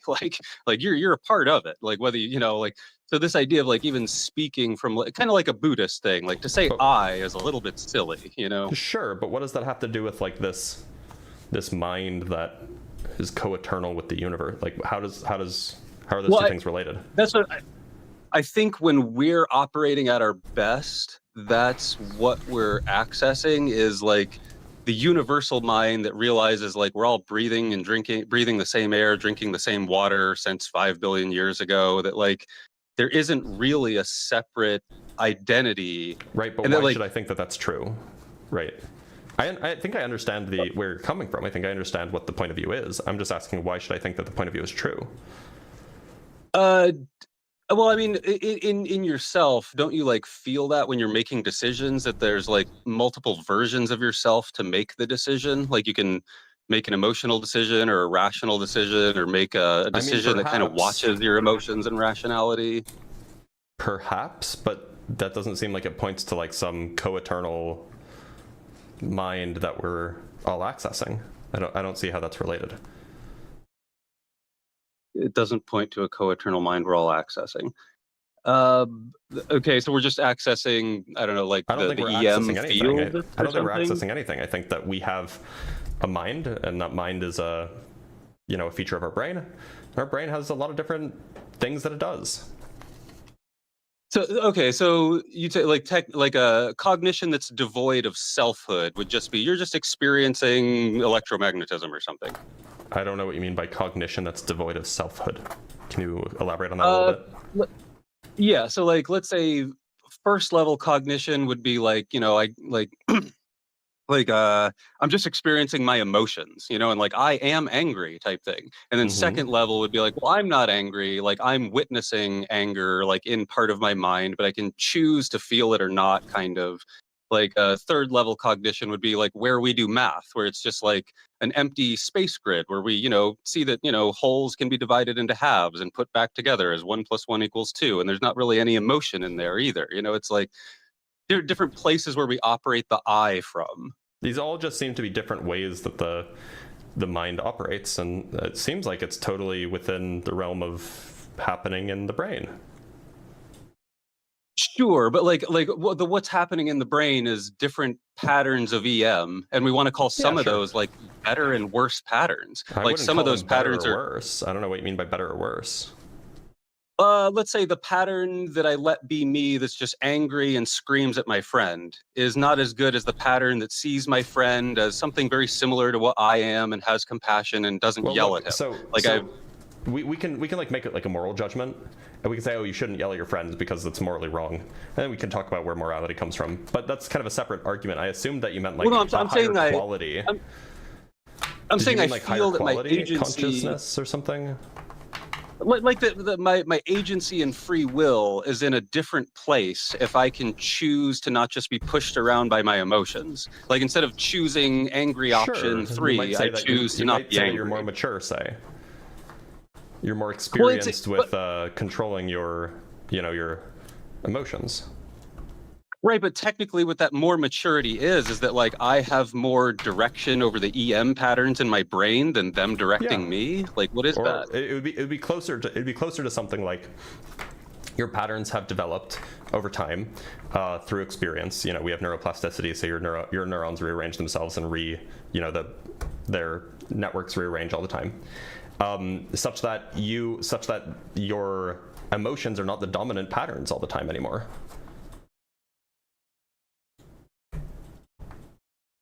But isn't that a different version of self? Like I don't see isn't the agent different? It's just a different mental state, but it's still the same mind. Let's say if I existed in the compassionate mental state for a full decade, wouldn't that seem like a different me than the one that just gets angry and picks option 3 of angry options all the we'd say that's a different agent. Maybe. So there's a question about continuity over time, and how do we explain continuity over time? And I think that unless you have, I think that probably like a physical explanation for continuity of identity over time is probably more justified than anything else, because at least with a physical explanation for consciousness and for identity and these kinds of things, at least there is a physical thing that's continuous, namely the brain. Okay, so we'd say that the pattern of EM that is continuous would be the continuity of self. Yeah, sure. So if I go brain, under for surgery, which is an EM. Right, okay. The physical brain, is a geometry of what? Quarks, I guess, at its fundamentals? Yeah, sure. Quarks and leptons. Doesn't that start to sound like we're saying like certain geometries and patterns are better than others in terms of? I don't think it's selves. Better. I don't know how it's better. By what well, standard wouldn't the is it less? better? Let's say. well, let's say there's a compassionate self and there's a violent self. The one that doesn't go towards the violent, emotional, physiological reaction of just being an animal. Like that's the lesser pattern that we don't want to be. Why is it We want to be the. Because we value it less? Are you making like an objective statement, or are you just saying like we like one thing more than we like another thing? Yeah. So you're saying like, right, the violent pattern isn't objectively worse. That's just how we see it. Yeah. See, that's okay, but like that's if we go there, like as a physicist, like if I like punch somebody, you'd just be saying, well, this is all just excitations in the electromagnetic field. Like in this person's brain, to their fist, to touching this guy in the face. It's like, sure. It takes a lot of personal coding to say like, Bob hit Bill because he was angry. It's like that's just an excitation in EM. Like. Well, and yeah, that's what, like, I mean, so we use different languages to describe different substrates. So like when we're talking about at the human level, we use language like about like emotions and things like that because it's a convenient shortcut. Well, that's what I'm saying. Like, we don't want to just be so technical and say this is all just excitations in an EM field. We want to say there's that. Well, I want to say like as soon as we, but you don't have to do that. No, but I'm saying as soon as we buy into that there's more to it, that like, well, one of these excitations we call Bob, another one we call Steve, one of these patterns we call anger, another one we call compassion. Like as soon as we've gotten into that, like aren't we kind of into there's a good Steve and a bad Steve, depending on which patterns are going on or something? It depends on how you're using good. Are you using good and bad in like a normative sense, like that these are like morally valuable, or are you using them in like a hierarchical sense, in like one is superior to the other, that there's like a hierarchy of quality, in the same way that you can have like good potato chips and then bad potato chips? I guess I would want to say, without trying to like make this sound spiritual and make myself sound goofy, like that I'm saying like certain patterns and geometries are good in that they enable towards like one of those goes towards the Star Trek future and the other one goes towards we blow ourselves up, like I mean, like, sure, I would call, they might be preferable, like one geometry might be preferable for the geometries that currently exist, sure. But like I guess I'm like it starts to me to sound, I don't know, like the idea of the selfhood and identity that we're packing into what could very technically just be called a bunch of excitations in the EM field. It's like once we're in there, it seems like it becomes this game of like selves and better versions of self and lesser versions of self. And agency becomes tied. Yeah, it starts to seem like that's an abstract way that we talk about something because it's efficient. Right. The point is that we often make shortcuts. Do you think any of that's real, things. or that's just a way to talk about it, though? I think it's a way that we talk about it. I think it's real in the sense that like the wetness of water is real. Like it's an emergent property that is not obviously communicated by the properties of H2O itself, and so it's still useful to talk about a thing being wet. That is like a meaningful thing. It means something like phenomenologically. I guess what I'm wanting is like that and you can just say you're just wanting this and that's fine. Like is it like the pattern of EM that I'd call a certain person that recognizes like that they are unified, like like the Indians say, like seeing the self in other, that like that's the goal, is to like look at another person and see like, fundamentally we're the same thing, like we're both an excitation in the EM field and geometries of quarks or something, like the self and agency that operates from that level. Yeah, and you're just going to say like better in what way? Like I want to say that is truly better than the other one that just sees just me and this illusion that I'm removed and just my own separate self over here, and I can be. I guess I can agree from a moral perspective. Having that view is probably more morally valuable. It's more in line with my values, and I suspect it's more in line with your values. So like pushing for people to develop that kind of. It depends on it depends on what we're talking about. Like at the scale of like quarks and leptons, yeah, sure, it's more accurate. But at the scale of like human society, not really. Well, I mean, even at the scale of like, I take a breath, you take a breath, we're all needing like the EM exchange from the oxygen. Like we're all, absorbing the same sunlight. It's like, we're all eating the grass that eats the sunlight that eats, it's like it's hard for me to see that there's any other way to see it other than like, I am the same thing as everything else around me, the Carl Sagan thing, like, every bit of calcium in your teeth came out of a star, it's like, it's all one thing. And the more you can operate your agency from that accurate perspective of what the cosmos is, you're being a better agent in the cosmos. Well, again, the thing with quality assertions like better or worse, I think that these are probably subjective assessments. Now, you can have subjective assessments. I don't mind that. I think that morality generally is subjective anyway. But my point is that like I don't think this is an intrinsic part of reality. I think that there is, you know. Well, but the symmetries are an intrinsic part of reality, right? Like, you know, the other symmetries, like, no, you know, like things have I'm to talking be in about balance. the better versus worse identities. I don't think that those are intrinsic to reality. Well, I'm trying to build better and worse off of. I don't think reality knows, or reality has a sense of what's better or worse as far as like the way that we could self-conceive. Would an agent who seems to recognize like a respect for universal symmetries be in a better category? Am I don't know, am I making that too romanticized? Well, okay, maybe. But the point is that better to me sounds like a human conceived subjective conception, which is fine, but it's not a fundamental feature of reality. It's subjective. I feel that reality responds to us though when like, you know, I'm not trying to say in like a floofy karmic way or something, but like that, like, I don't know, like as we act and let's say, you know, like we entangle ourselves into stuff by interacting with it, that like those chosen entanglements do play out differently in our lives. That like we do build like a moral existence from just respecting the universal symmetries. I don't know if that's true. I don't know what it means to respect the universal symmetries either. But look, I don't know where we're going with this. I think I'm going to call it here. Yeah. Because I'm not sure.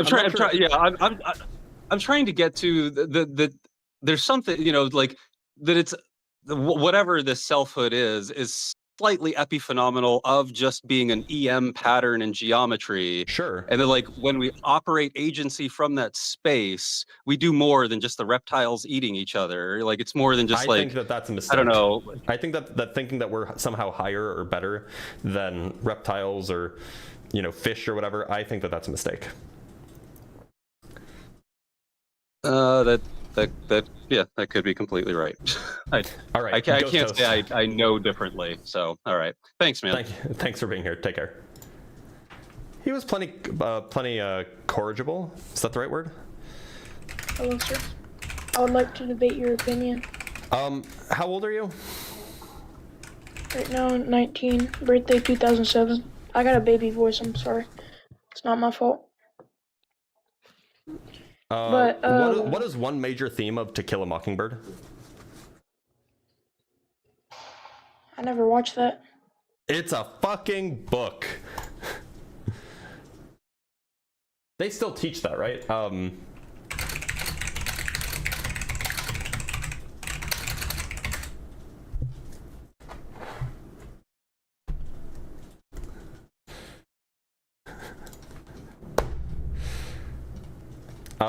From Gurain with the $5. Not trying to make myself sound goofy, buddy. It's far too late for that. That's fair. It is. I guess it is a movie. I don't think I ever watched the movie. From Joe White with the $5. Why do people need morality and value to be supported at the level of components? Yeah, I didn't understand that either.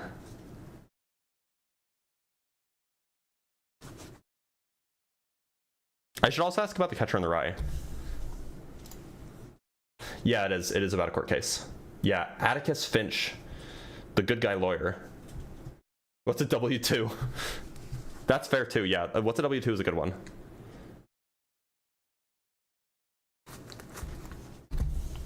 Hi, Gregory Peck. Oh, okay. Sorry, I gotta check something. Okay, I'm in the right place. Well, look. Oh, what is it? Oh, that was weird. So, look, the guest box is currently empty. There's nobody on Discord or on TikTok who wants to join because I guess nobody thinks that they can convince an atheist. Which, you know, like, I understand it. Like, it's not a particularly strong position if you're a theist. I can understand that, and so it's hard to defend. Yeah, I might go have some lunch. Honestly, my stomach is a gurgling. Oh no, I don't have sandwich bread. Whatever am I gonna do? Only atheists left? Yeah, it seems like it.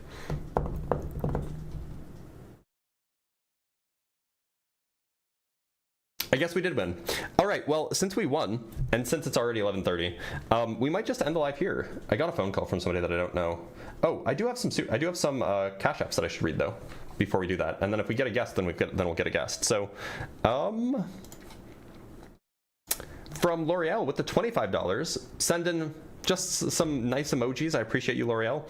And from Shay with the $20 for Scatology, the study of MAGA ideology. That's a good bit. I believe that scatology was invented by a man who landed on the moon, though. That's probably not true. Who was the phone call from?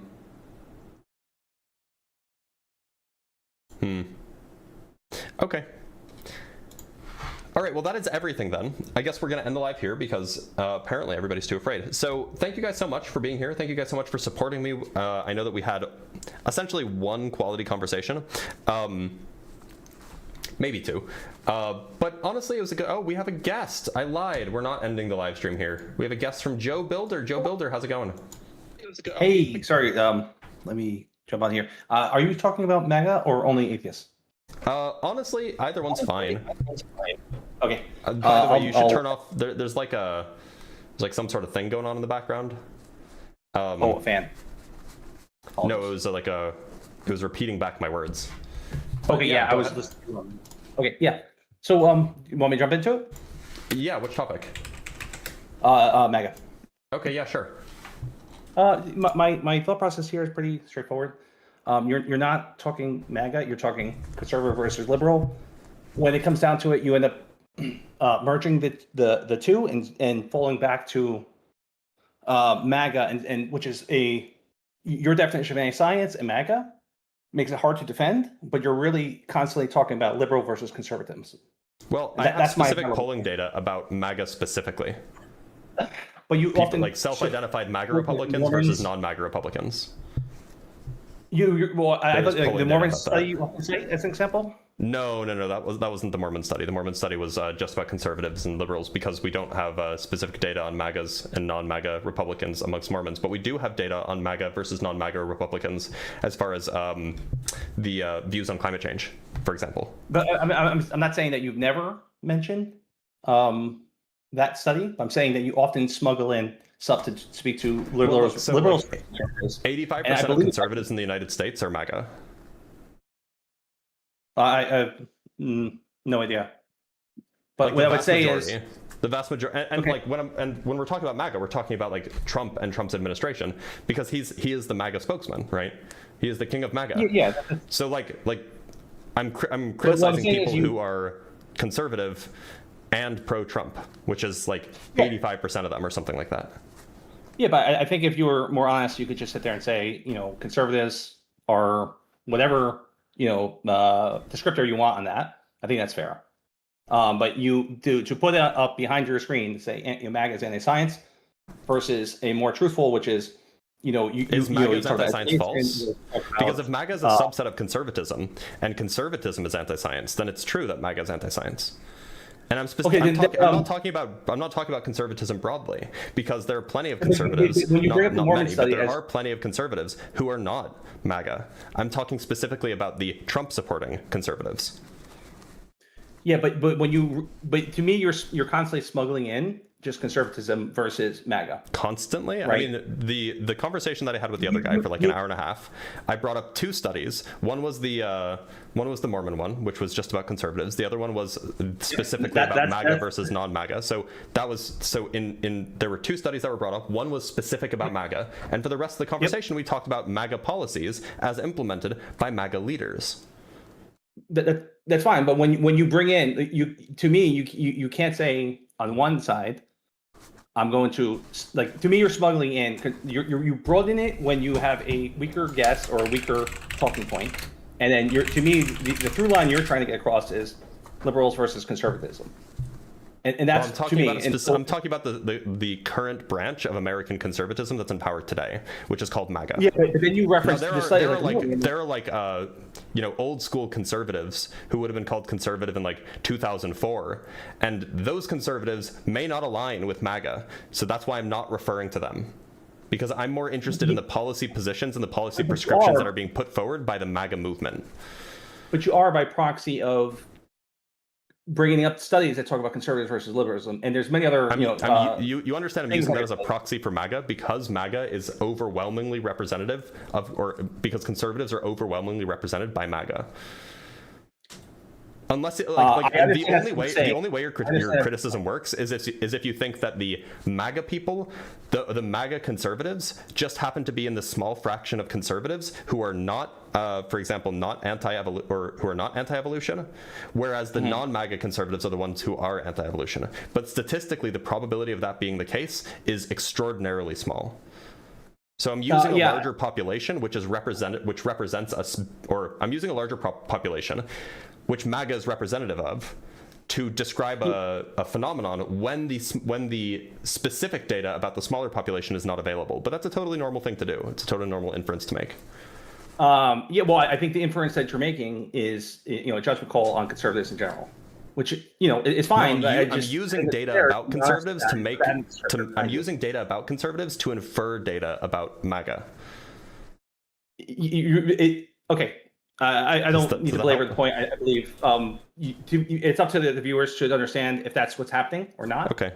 And that's a fair judgment call for each individual. I think you're consistently smuggling in your views. Can you name more than one? Can you name 2 times that I did that today? Sure. Today? Yeah. No, I was not. Because I haven't done this topic in weeks, so. No, I'm not saying today. But can I go back? Yeah, sure. When have I done that in the past? Okay. Yeah. Indulge me where I'm smuggling in MAGA when really I just mean conservative. Okay. Even after you control for religion, political conservatives are far more likely to say that evolution is fake. Yep, that's the Mormon study. Yep, that's one. I asked for 2. Dude, that's fair. I have some notes here, but I am not as I'm not 100% prepared either. But conservatives are less likely than liberals to say humans have evolved. I'm going through that. That's the Mormon study. Okay, I apologize. And I apologize for not having the question listed exactly as you answered. Sure. But I do have some notes here, and I'm going to go through. Liberals just trust scientists to accurately report data more than conservatives do. When did I say that? I didn't. Surely I didn't say that today. When did I say that? I said multiple times that it's not just today. This is what I'm saying is this is a common theme for you to smuggle in. Okay. Well, there. okay. So is it? Sorry, on July 4th, is it true? 2025, you mentioned this. Is it at 34 minutes and 59 seconds? If you want to check it. Okay. So the claim is that fair? That I'm not referring. The claim is that I'm not. Is that I'm actually referring to conservatives rather than using conservatives as a proxy for MAGA, right? You think that I'm actually talking about conservatives rather than just using conservatives as a proxy for MAGA, right? Yes. Okay. Yes. So it is of course. I mean, I think people can make their own judgment call. I'm not like offended. How can how can you know what I'm like? If my argument is about MAGA, then when I bring up conservatives, and it's known that the vast majority of conservatives are MAGA, how could it not be obvious that obviously I'm using conservatives as a proxy for MAGA because we don't have specific data on MAGA versus non-MAGA for a lot of these cases? That seems obvious. That could be obvious, but that's still you're still making the claim, and then you're expanding.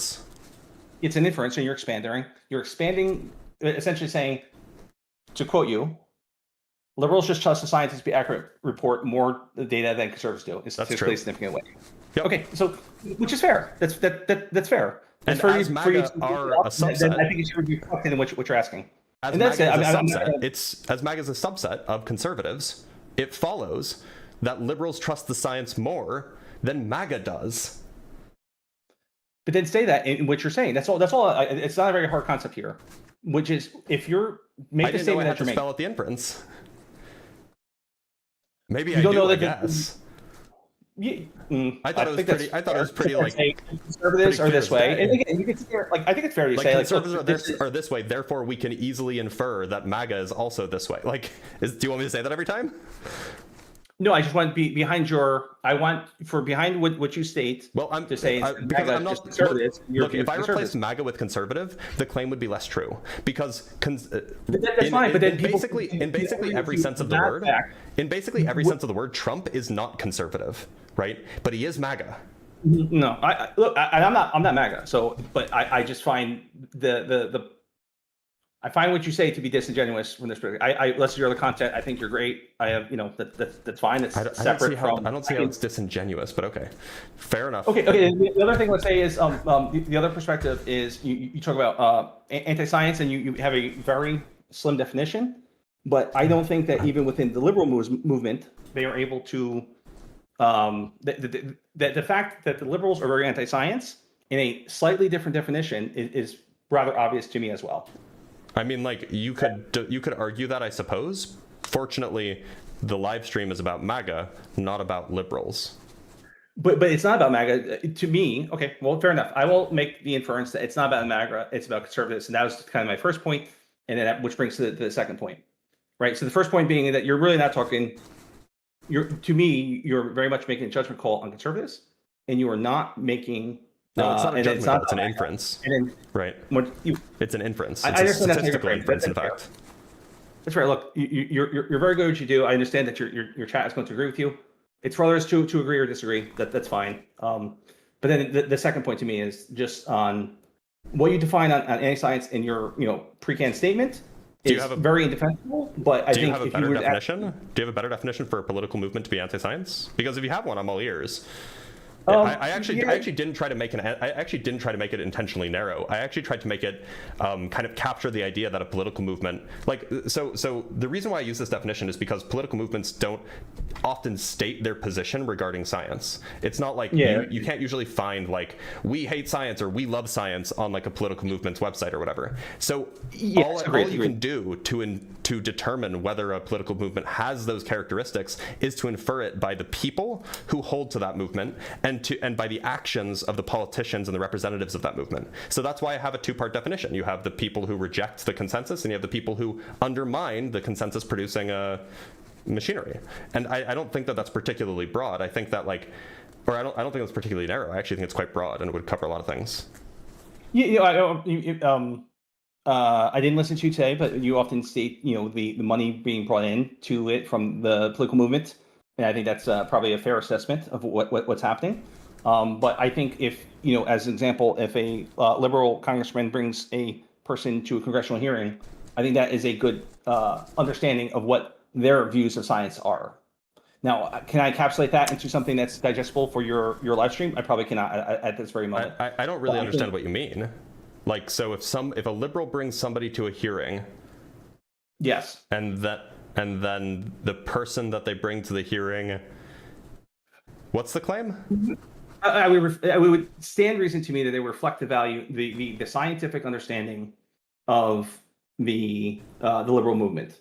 Like, they're not bringing people in to argue with them. They're bringing people in to say, this is what we believe and this is what should be. So what you could probably reasonably say is that if there is a trend amongst across different people, or if there's a deep centralization in the DNC is not very centralized right now, right? But if there were a deep centralization, there's a deep centralization around Joe Biden, for example, but if not as deep as there is around Trump, but still pretty deep. But if there was a deep centralization, then you could go look at the central figure and see what the central figure is doing. But if we're just talking about individual representatives or individual senators, unless there's a broader trend, I think that you would probably that might be a piece of evidence, but it's not going to be conclusive evidence. You know what I mean? But if there's a tendency, then that would definitely do that. So what? Yeah, I think there's a tendency. So what does this have to do with liberals being anti-science in some other way? Yeah, they're as an example, you often cite the definition of what a woman is. I knew it. I knew it was going to be the trans thing. I even just whispered it. No, that's fair. That's fair. Look, I'm not saying it isn't, but I'm saying liberals by your definition, liberals are unable to come to the same conclusion. So you're saying that's anti-science. About what? That they're not able to come to the same definition that you are, even close. The same definition of what a woman is, or Like what? Yes, yeah, I could find. I have. I think liberals are probably liberals would probably agree with the language that I use to describe what a woman is. Then why are they unable to do this in congressional hearings and similar? Like, wait, are you talking about the candidates, like the politicians, or are you talking about like people that they bring to who are we talking about? Yeah, people that go to congressional hearings could you give me an example so that then we can make can I it concrete? message them? I can send you 2 videos. I mean, you can just tell me the name of the person. I might remember what you're talking about. Okay, let me give me 1 second, and you might hear some while I copy this link into my browser. You may hear some background audio. What's the name of the person that was testifying? I understand, but I won't be able to give you that information until I pull up the video, which may accidentally introduce. Okay, Dr. Nisha Verma. Okay, I don't remember that name. What was the context of the conversation? Just to Senator Josh Holloway and men get pregnant. Wait, no, but why was this person brought to the stand? Like, what? I don't know. What was she testifying for? You asked her name. I gave you the name. I could give you the links. I could give you. Well, the reason why I ask is because, like, look. So you would expect. And then the other one, we Ketanji Brown. Hold on. So oh yeah. So that we can talk about. So what we can do is we can expect that when somebody brings somebody to the stand, like calls a testimony, they're probably. I mean, unless it's like an oppositional testimony and they're like trying to like get them for something. If they're trying to bring in like an expert witness, you usually would expect that person to align with the person who's calling them on whatever the fact of on whatever thing they're trying to disagree on, or they're trying to they're trying to prove. But like, if this person was brought on as like, I don't know, how we should clean up the rivers in Minnesota, and like this person's like a hydrologist or something, and then Josh Hawley is like, oh well, what's a woman? Can men get or whatever he said.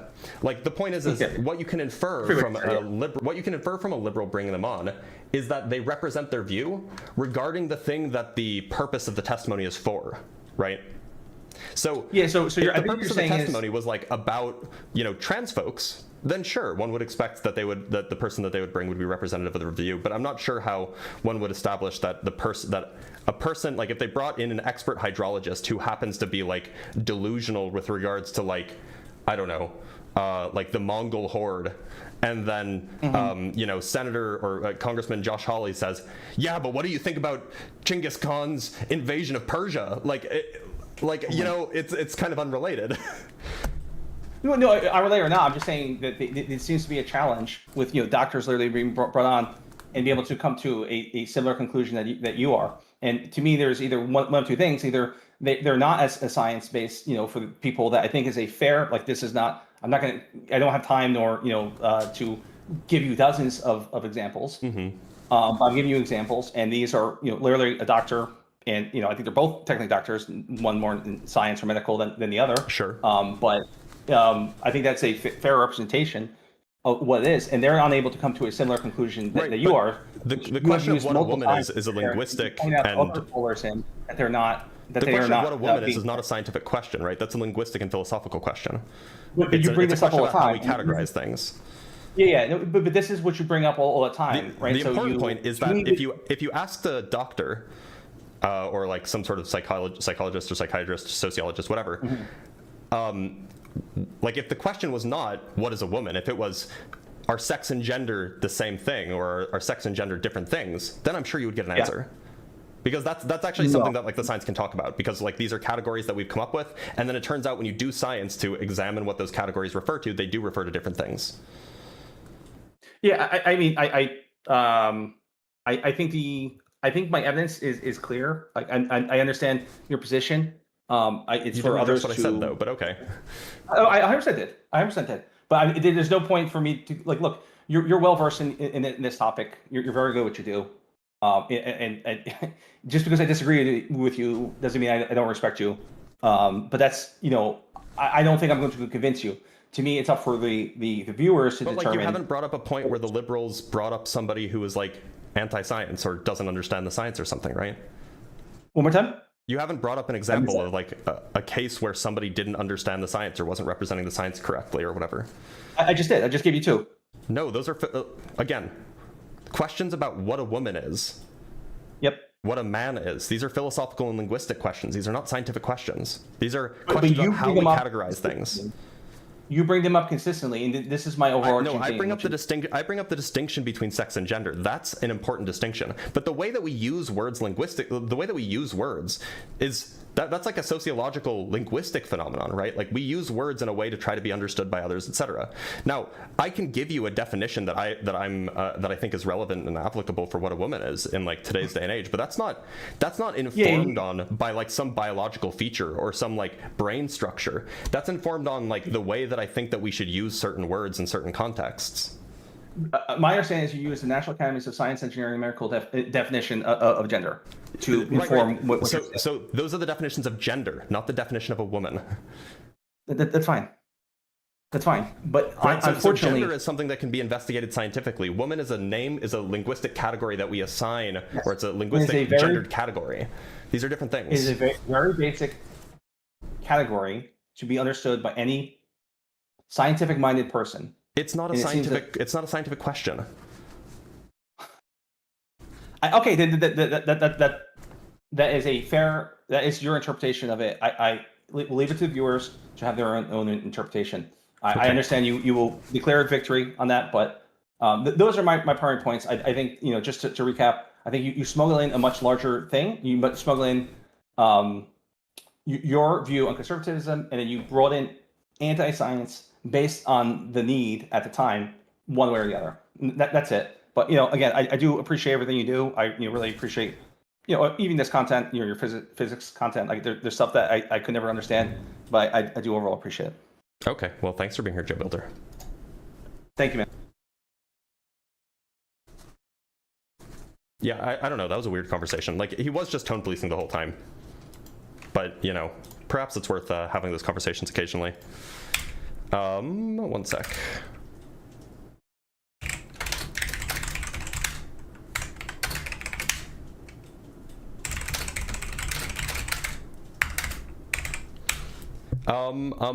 Yeah, I mean, look, it's like asking a scientist what is money. That's actually a really good point. Right, that's a good analogy. It's a good analogy. Or like, no, actually, no, I'm sorry. It's like asking so this would be closer to like asking a scientist what is a dollar. Like a sociologist could tell you what money is, right? A sociologist could tell you that money is like, you know, it's a construct that we use to blah blah blah blah blah. But a sociologist couldn't define what a dollar is for you, except that it's just, you know, a quantity of value that humans decided upon. In particular, like American humans. That's the point.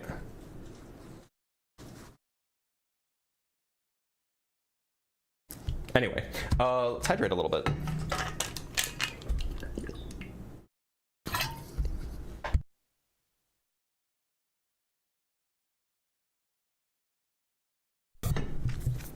Hey, Dr. Blitz, what is good weather? You're right. I don't know what good weather is. You got me. I don't know what good weather is.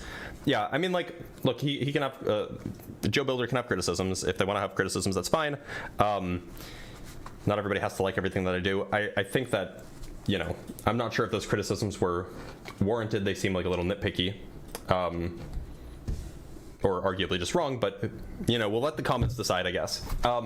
In the meantime, it is 11:57. I'm going to end the live stream here because I am hungry. I need nutrients. I crave what plants crave.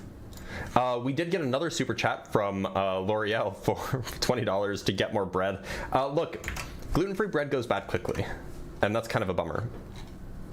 So you can't get it. You can't buy as much at a time. Anyway, we are done. We're done here. Let's go see if somebody else is live. Who should we raid? Nobody. We raid nobody. I don't follow a lot of people. All right, y'all. Thanks, guys, for being here. Remember to go to my website, check out what I do. If you want to support me, you guys know how. There's various ways that are non-financial. There are various ways that are financial. So go ahead and go do that. I'll see you guys tomorrow. Take care.